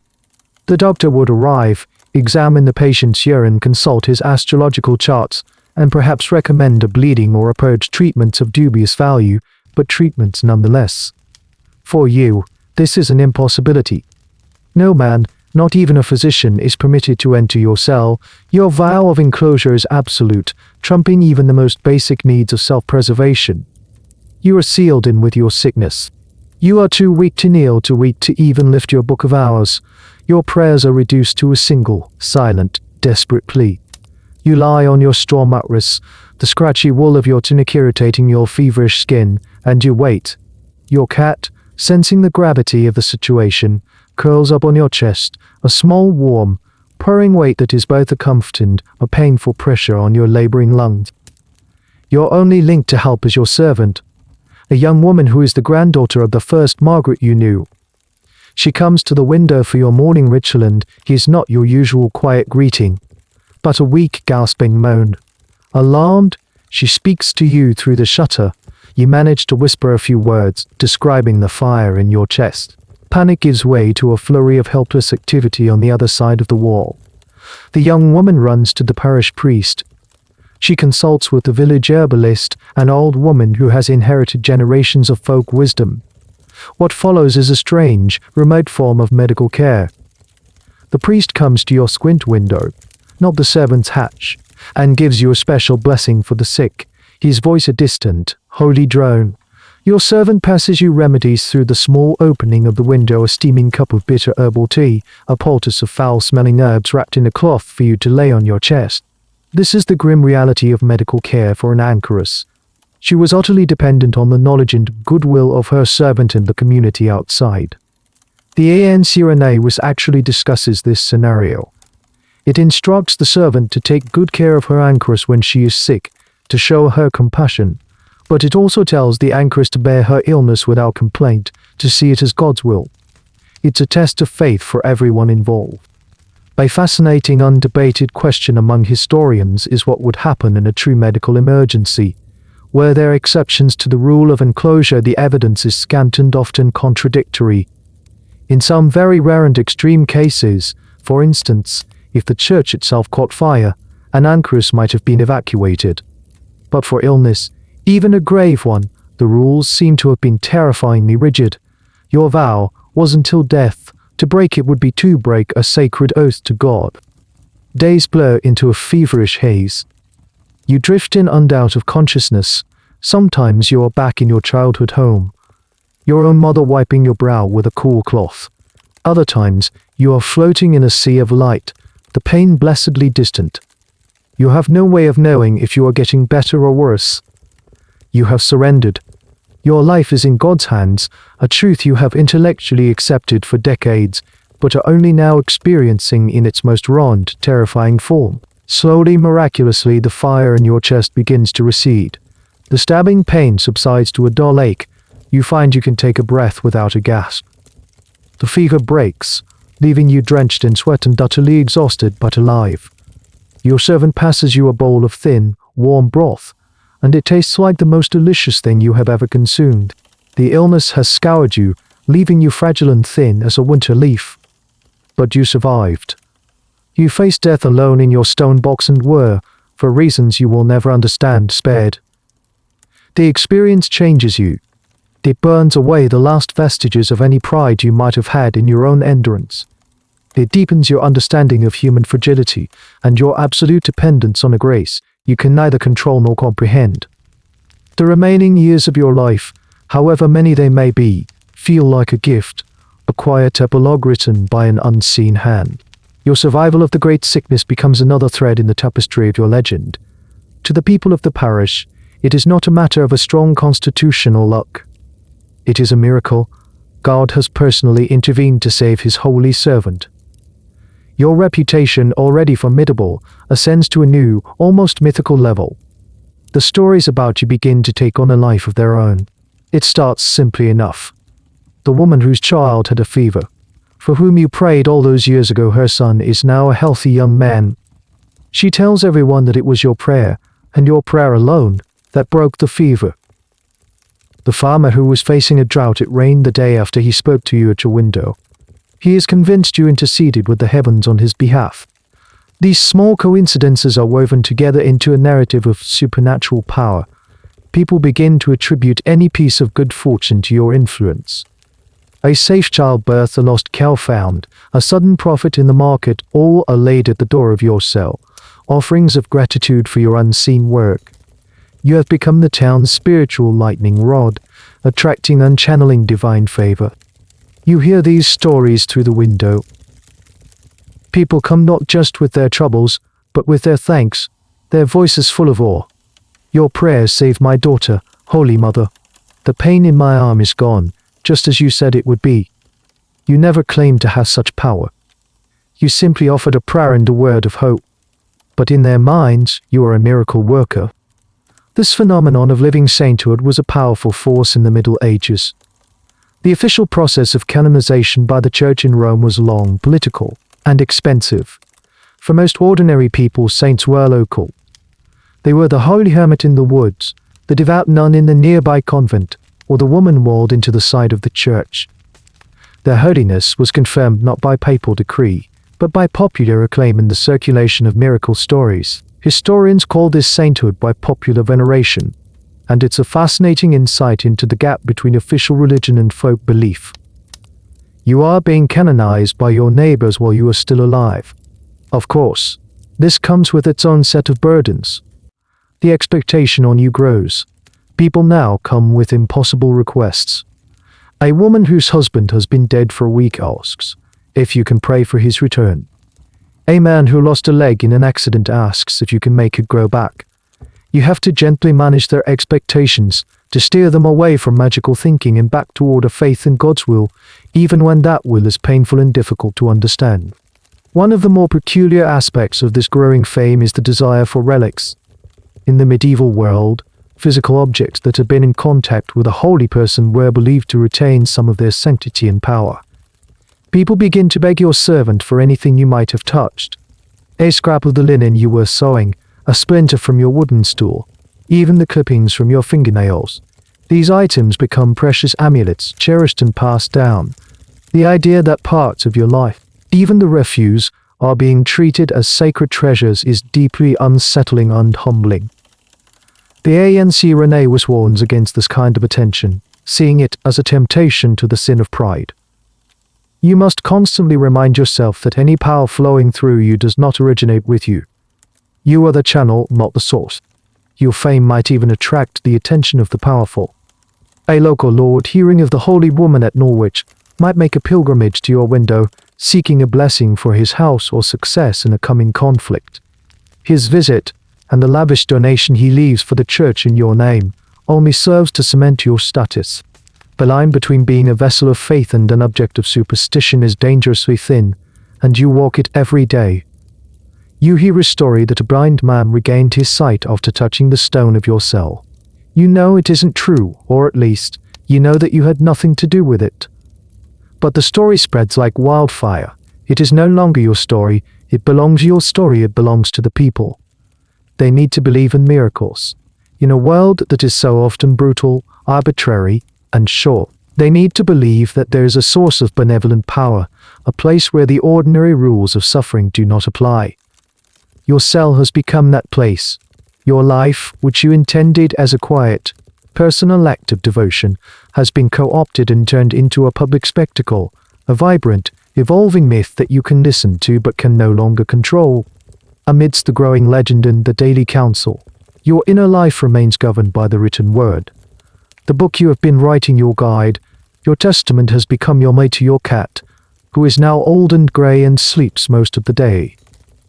But there is another book, a much older one, that has shaped your existence from the very beginning. It is the Ancrene Wisse, or a similar guide, that the bishop gave you all those decades ago. With the wisdom of lived experience, you read it not as a novice seeking instruction, but as a master reflecting on the rules of her craft. You sit on your stool in the dim light, the precious manuscript open on your lap. It is a book written for a life exactly like yours, and its pages are a strange and fascinating mirror. It is divided into sections, an inner rule and an outer rule. The inner rule and an outer rule. The inner rule deals with the soul, how to guard your heart, how to cultivate the virtues, how to fight the devil's temptations. The outer rule deals with the body, what to eat, what to wear, how to interact with the outside world through your window. Rereading it now, you are struck by its profound psychological acuity. The anonymous author, whoever he was, understood the anchoritic life with an almost unnerving intimacy. He knew about the temptation of despair, the danger of gossip, the subtle pride that could come from extreme fasting. He understood the loneliness and the terror. You smile at some of the passages that once terrified you. The stern warnings about cackling hens, anchoresses who chattered too much at their windows, now seem like wise, practical advice from a weary colleague. You've met those cackling hens, metaphorically, in the endless stream of human chatter at your own window, and you understand the spiritual exhaustion they can cause. The book's advice on controlling the senses, which once seemed abstract, is now a lived reality. Guard your heart's windows, it says, referring to your eyes and ears. You have spent a lifetime doing just that. You've learned how a single stray scent or a half-heard snippet of a song can unleash a torrent of distracting memories. The author knew this. He knew that the biggest battles would be fought over the smallest sensory details. One of the more bizarre and debated sections of the Ancrene Wisse is its elaborate animal symbolism. The author compares sins to various animals. Pride is the lion, envy the serpent, wrath the unicorn because of its angry horn. Christ, on the other hand, is compared to a pelican, which was mythical lie believed to pierce its own breast to feed its young with its blood, a powerful symbol of the Eucharist. Reading these passages now, they are not just quaint allegories, they are a complex mnemonic system, a way of categorizing and understanding the chaotic impulses of the human soul. You've met all those beasts within the confines of your own heart. Historians and literary scholars have dedicated entire careers to dissecting the Ancrene, which they debate its date, its authorship, its intended audience, and the dialect of Middle English in which it was first written. Was it for a small, specific group of three sisters, as the text seems to imply, or was it a more general guide that was widely circulated? The very existence of multiple manuscript copies suggests the latter. It was a medieval bestseller, a testament to the popularity and prestige of the anchoritic life. You linger over the section on temptation. It describes the devil's attacks with the precision of a military strategist. He will first try a direct assault with a terrible sin. If that fails, he will pray to trip you up with a smaller one. If that fails, he will praise you for your holiness, hoping to infect you with the sin of pride. So you've defeated my other armies, the devil says. You must be very holy indeed. It's a brilliant psychological trap, and you recognize it instantly. You've seen it play out in your own mind 1,000 times. But what strikes you most now is the book's underlying tone of affection. For all its sternness, the author refers to the anchoress as my dear sisters. He is not just a distant authority figure, he is a caring, if sometimes fussy, spiritual director. He wants his charges to succeed, to find not just holiness but a kind of severe joy in their difficult lives. You close the book, the vellum cool beneath your fingers. This guide has been your map, your rulebook, your silent teacher. But you know now that the map is not the territory. No book could ever truly capture the reality of the deep silence, the gnawing hunger, the terror in the dark, or the sudden, overwhelming waves of divine love. You have lived the life that this book only describes.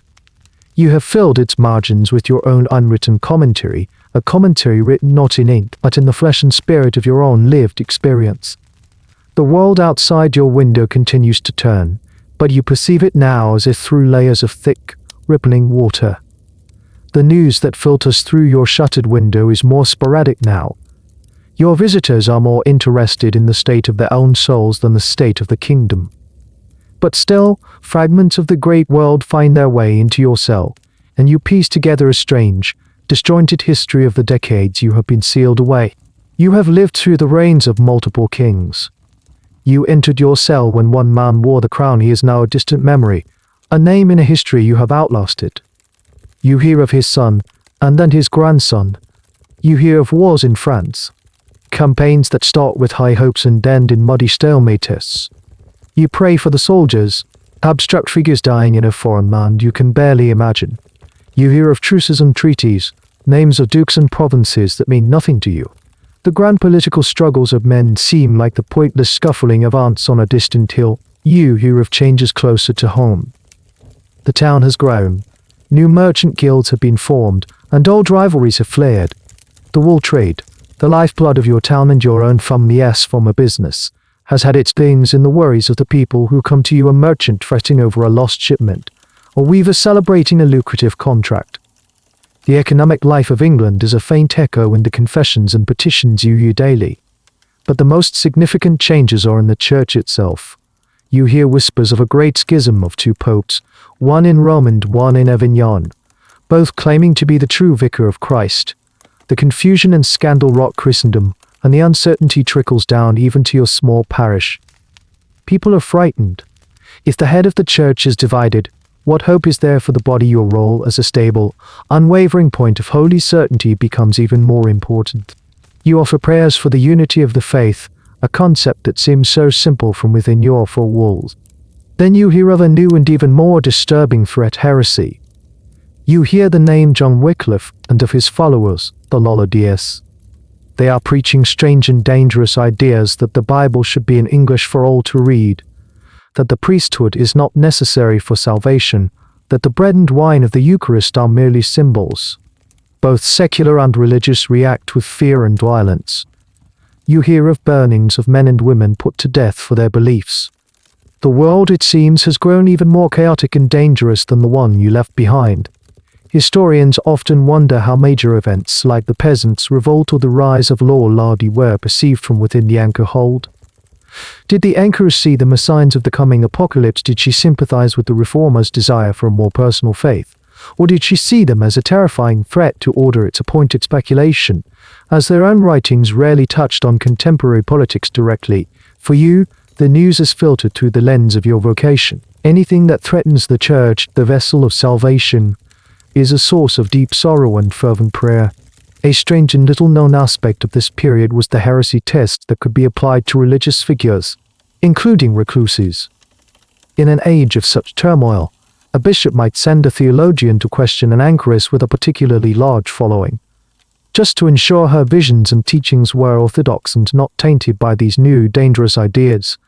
Your own bishop, a new man you've never met, might one day send a representative to your window to gently probe your beliefs, to ensure the holy woman at street. Julian's is a source of stability, not sedition. You answer his questions with the simple, solid faith that has been your bedrock for 50 years, and he goes away satisfied. You are a living artifact, a relic from a simpler, more certain time. The world has been racked by plague, war, schism, and heresy. Dynasties have risen and fallen, and you have remained here, in your stone cell, stitching altar cloths and praying. Your life began as a radical rejection of the world, but it has turned into an act of profound conservation. You are preserving a form of faith, a way of being, that is becoming ancient even as you live it. The clamor outside has changed its tune many times, but in your soul the silence remains the same. The world has faded to a murmur. The great dramas of kings and popes are less real to you than the slow, deliberate journey of a spider across your wall. Your body, after its long and brutal war with itself, has settled into a kind of truce. The pain in your joints is a constant, no hum, so familiar it is almost a part of the silence. Your breathing is shallow but steady. You have become as weathered and as timeless as the stone that surrounds you. You spend most of your days now in a state that is neither sleep nor wakefulness. It is a quiet, lucid drift. You no longer need to wrestle with demons, they have grown tired and left you alone. The memories of your youth have lost their sharp, painful edges, they are like smooth, pale stones in the palm of your hand. Your prayers are no longer strings of formal words, but a continuous silent state of being. You are a prayer. Your book is finished. The last page was filled years ago. It lies on the small ledge of your kneeling bench, a testament to a life of thought and devotion. Your cat, your faithful companion, curled up one afternoon and simply did not wake up. You buried him in the earth floor in the corner of your cell, a small secret funeral for your only friend. Now you are truly alone. The visions have returned, but they are different now. They are not the frightening, shadowy figures of your early years. They are gentle and full of light. Sometimes, as you gaze towards the squint window, the grey stone seems to dissolve, and you see not the altar, but a field of brilliant green, more vibrant than any earthly meadow. You feel a warmth on your skin that is not the memory of sun, but the thing itself.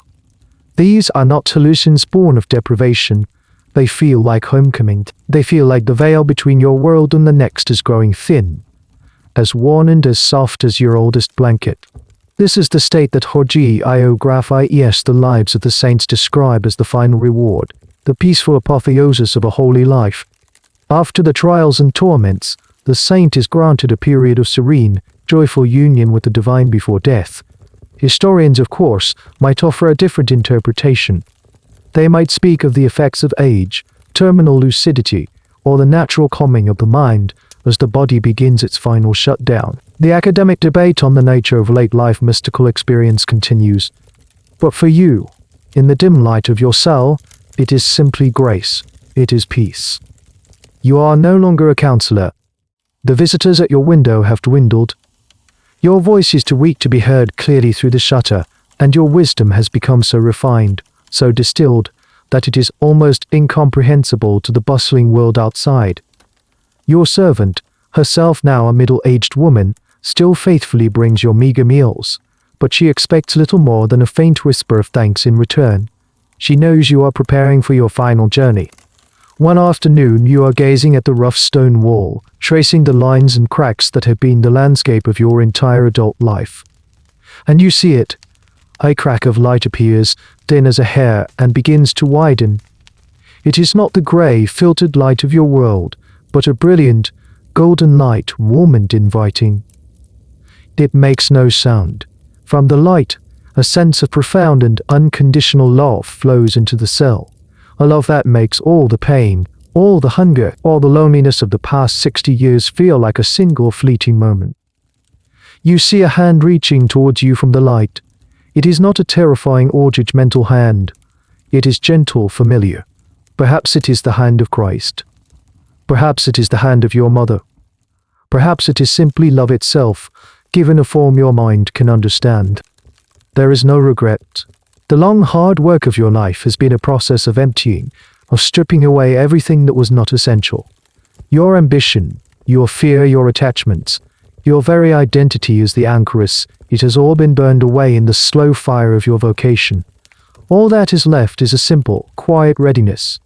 You have been dying to the world every single day for more than half a century. The final step feels not like a leap into the unknown, but like coming home. You reach out your own thin, translucent hand, the hand that has sewn 1,000 seams and written 1,000 words. You reach towards the light. This is the last thing you see. This is the last thing you feel. The long, cold night of your life is over, and a dawn more beautiful than any you could have remembered is finally breaking. The morning light, pale and thin, filters through the high church windows, just as it has for centuries. But today, something is different.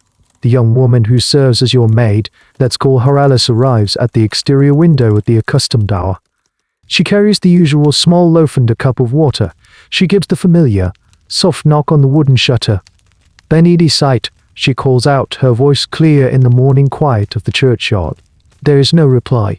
This is not entirely unusual. In your extreme old age, you sometimes sleep so deeply that you do not hear her first call. Alice waits a patient moment, then knocks again, a little louder. "Holy Mother, are you awake?" Still, only silence answers. A deep, profound silence, different from the usual quiet of your cell. It is the silence of absolute stillness. A knot of unease tightens in Alice's stomach. She presses her ear to the thick wood of the shutter, listening. She can hear nothing. No soft rustle of straw, no faint cough. No faint cough, not even the whisper of breath she has become accustomed to straining for. The silence from within the cell is complete. She calls out again, her voice now laced with panic. She runs from the churchyard to the main door of the church, her footsteps echoing in the nave. She finds the parish priest, an old man who has known of you his entire life, preparing for the morning mass. "Father," she says, her voice trembling, "I think she is gone." The Holy Mother, she does not answer.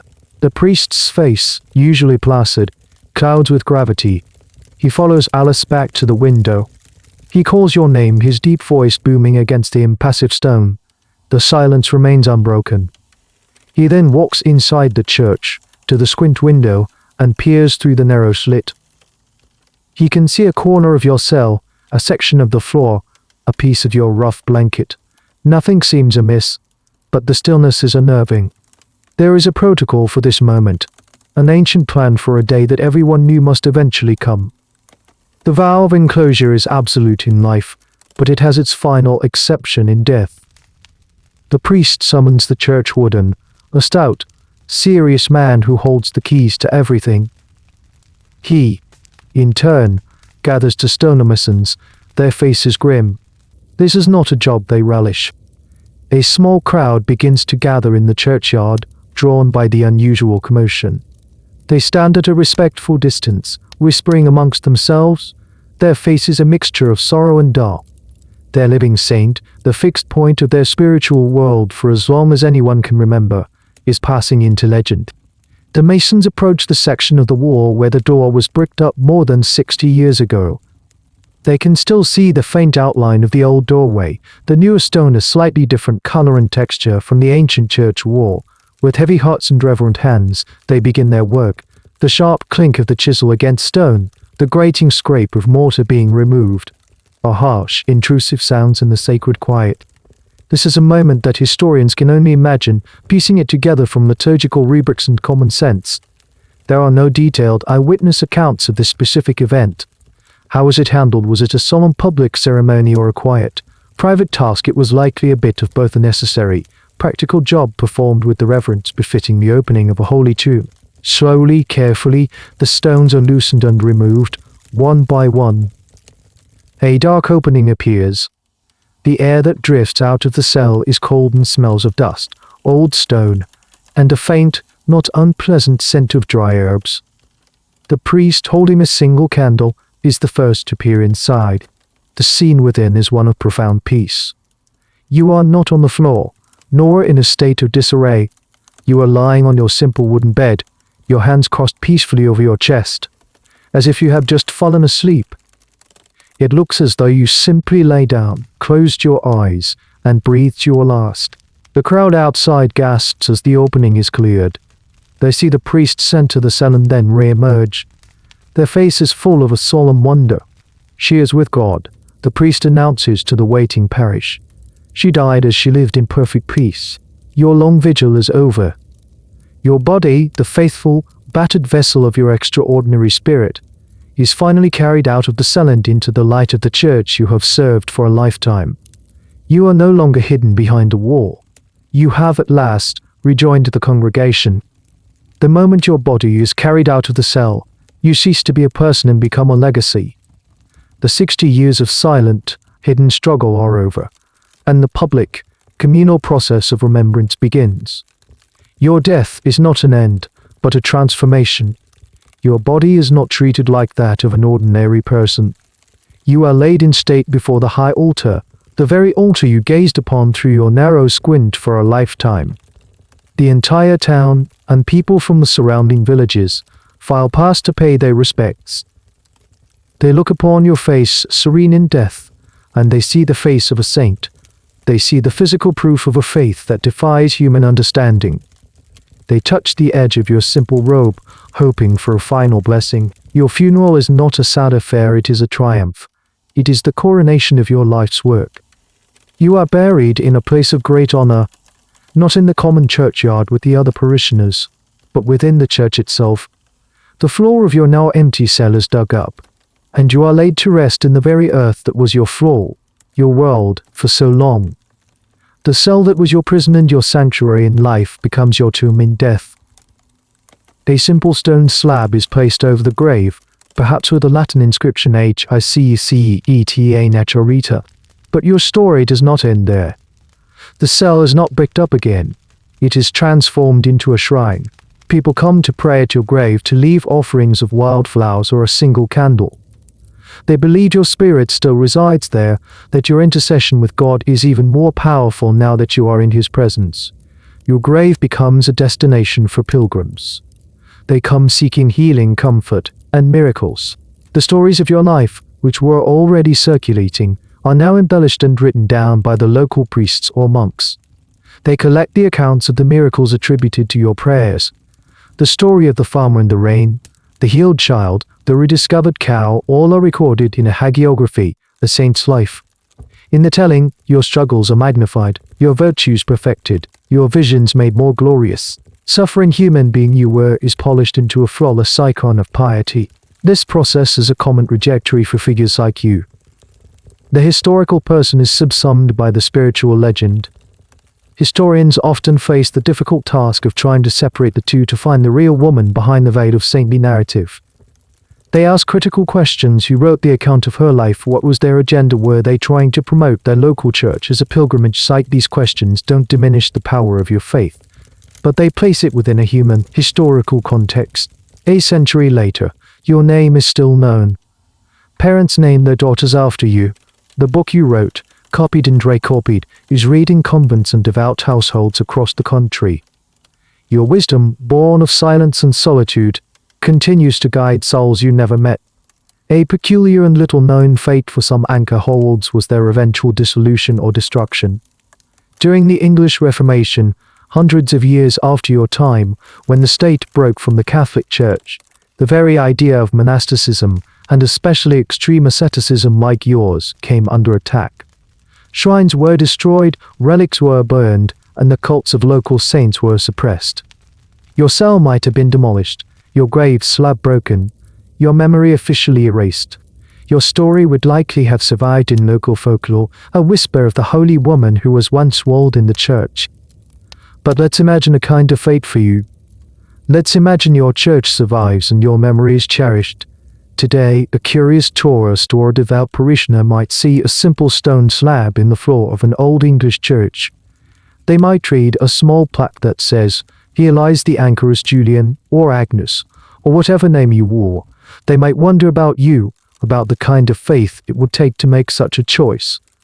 They might try to imagine the silence, the cold, the loneliness. Your experience is ultimately beyond their comprehension. You have become a permanent part of the story of the place. You are like the stained glass and the carved stone, a testament to a faith that feels impossibly distant, yet is still capable of inspiring awe. You traded a single, brief, noisy life for a quiet eternity, and in doing so, you achieved a kind of immortality that no queen or conqueror could ever know. So here we are, at the end of a life lived in a single, small room. We've walked with you from the noisy, muddy streets of your youth to the profound, eternal silence of your grave. We felt the chill of the stone, the gnawing hunger, the terror of the deepening shadows, and the sublime peace of a soul at rest. And we are left with the question we started with, the question that hangs over this entire story like the grey English sky, was it sainthood, or was it madness? To our 21st century minds, steeped in ideals of self-expression, freedom, and psychological well-being, your choice seems almost incomprehensible. It looks like self-harm on a grand scale.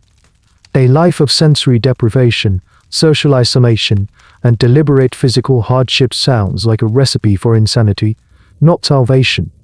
We pathologize it. We might diagnose you with social anxiety, with religious mania, with a host of conditions that would require therapy and medication, not a sealed stone cell. From a purely secular, psychological perspective, it's hard not to see your life as a tragic waste, a flight from the world driven by fear and delusion. And yet to dismiss it as mere madness is to be willfully blind to the context of your world and the power of your faith. You lived in a time when the spiritual world was as real, if not more real, than the physical one. Heaven and hell were not abstract concepts, they were destinations. The salvation of the soul was not a metaphor for mental health, it was the ultimate, all-important goal of human existence. The world you announced was not a world of relative safety and endless distraction. It was a world of profound uncertainty, violence and suffering, where life was often short and brutal.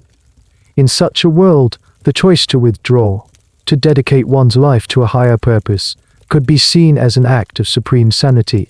The eternal debate among historians often boils down to this clash of worldviews.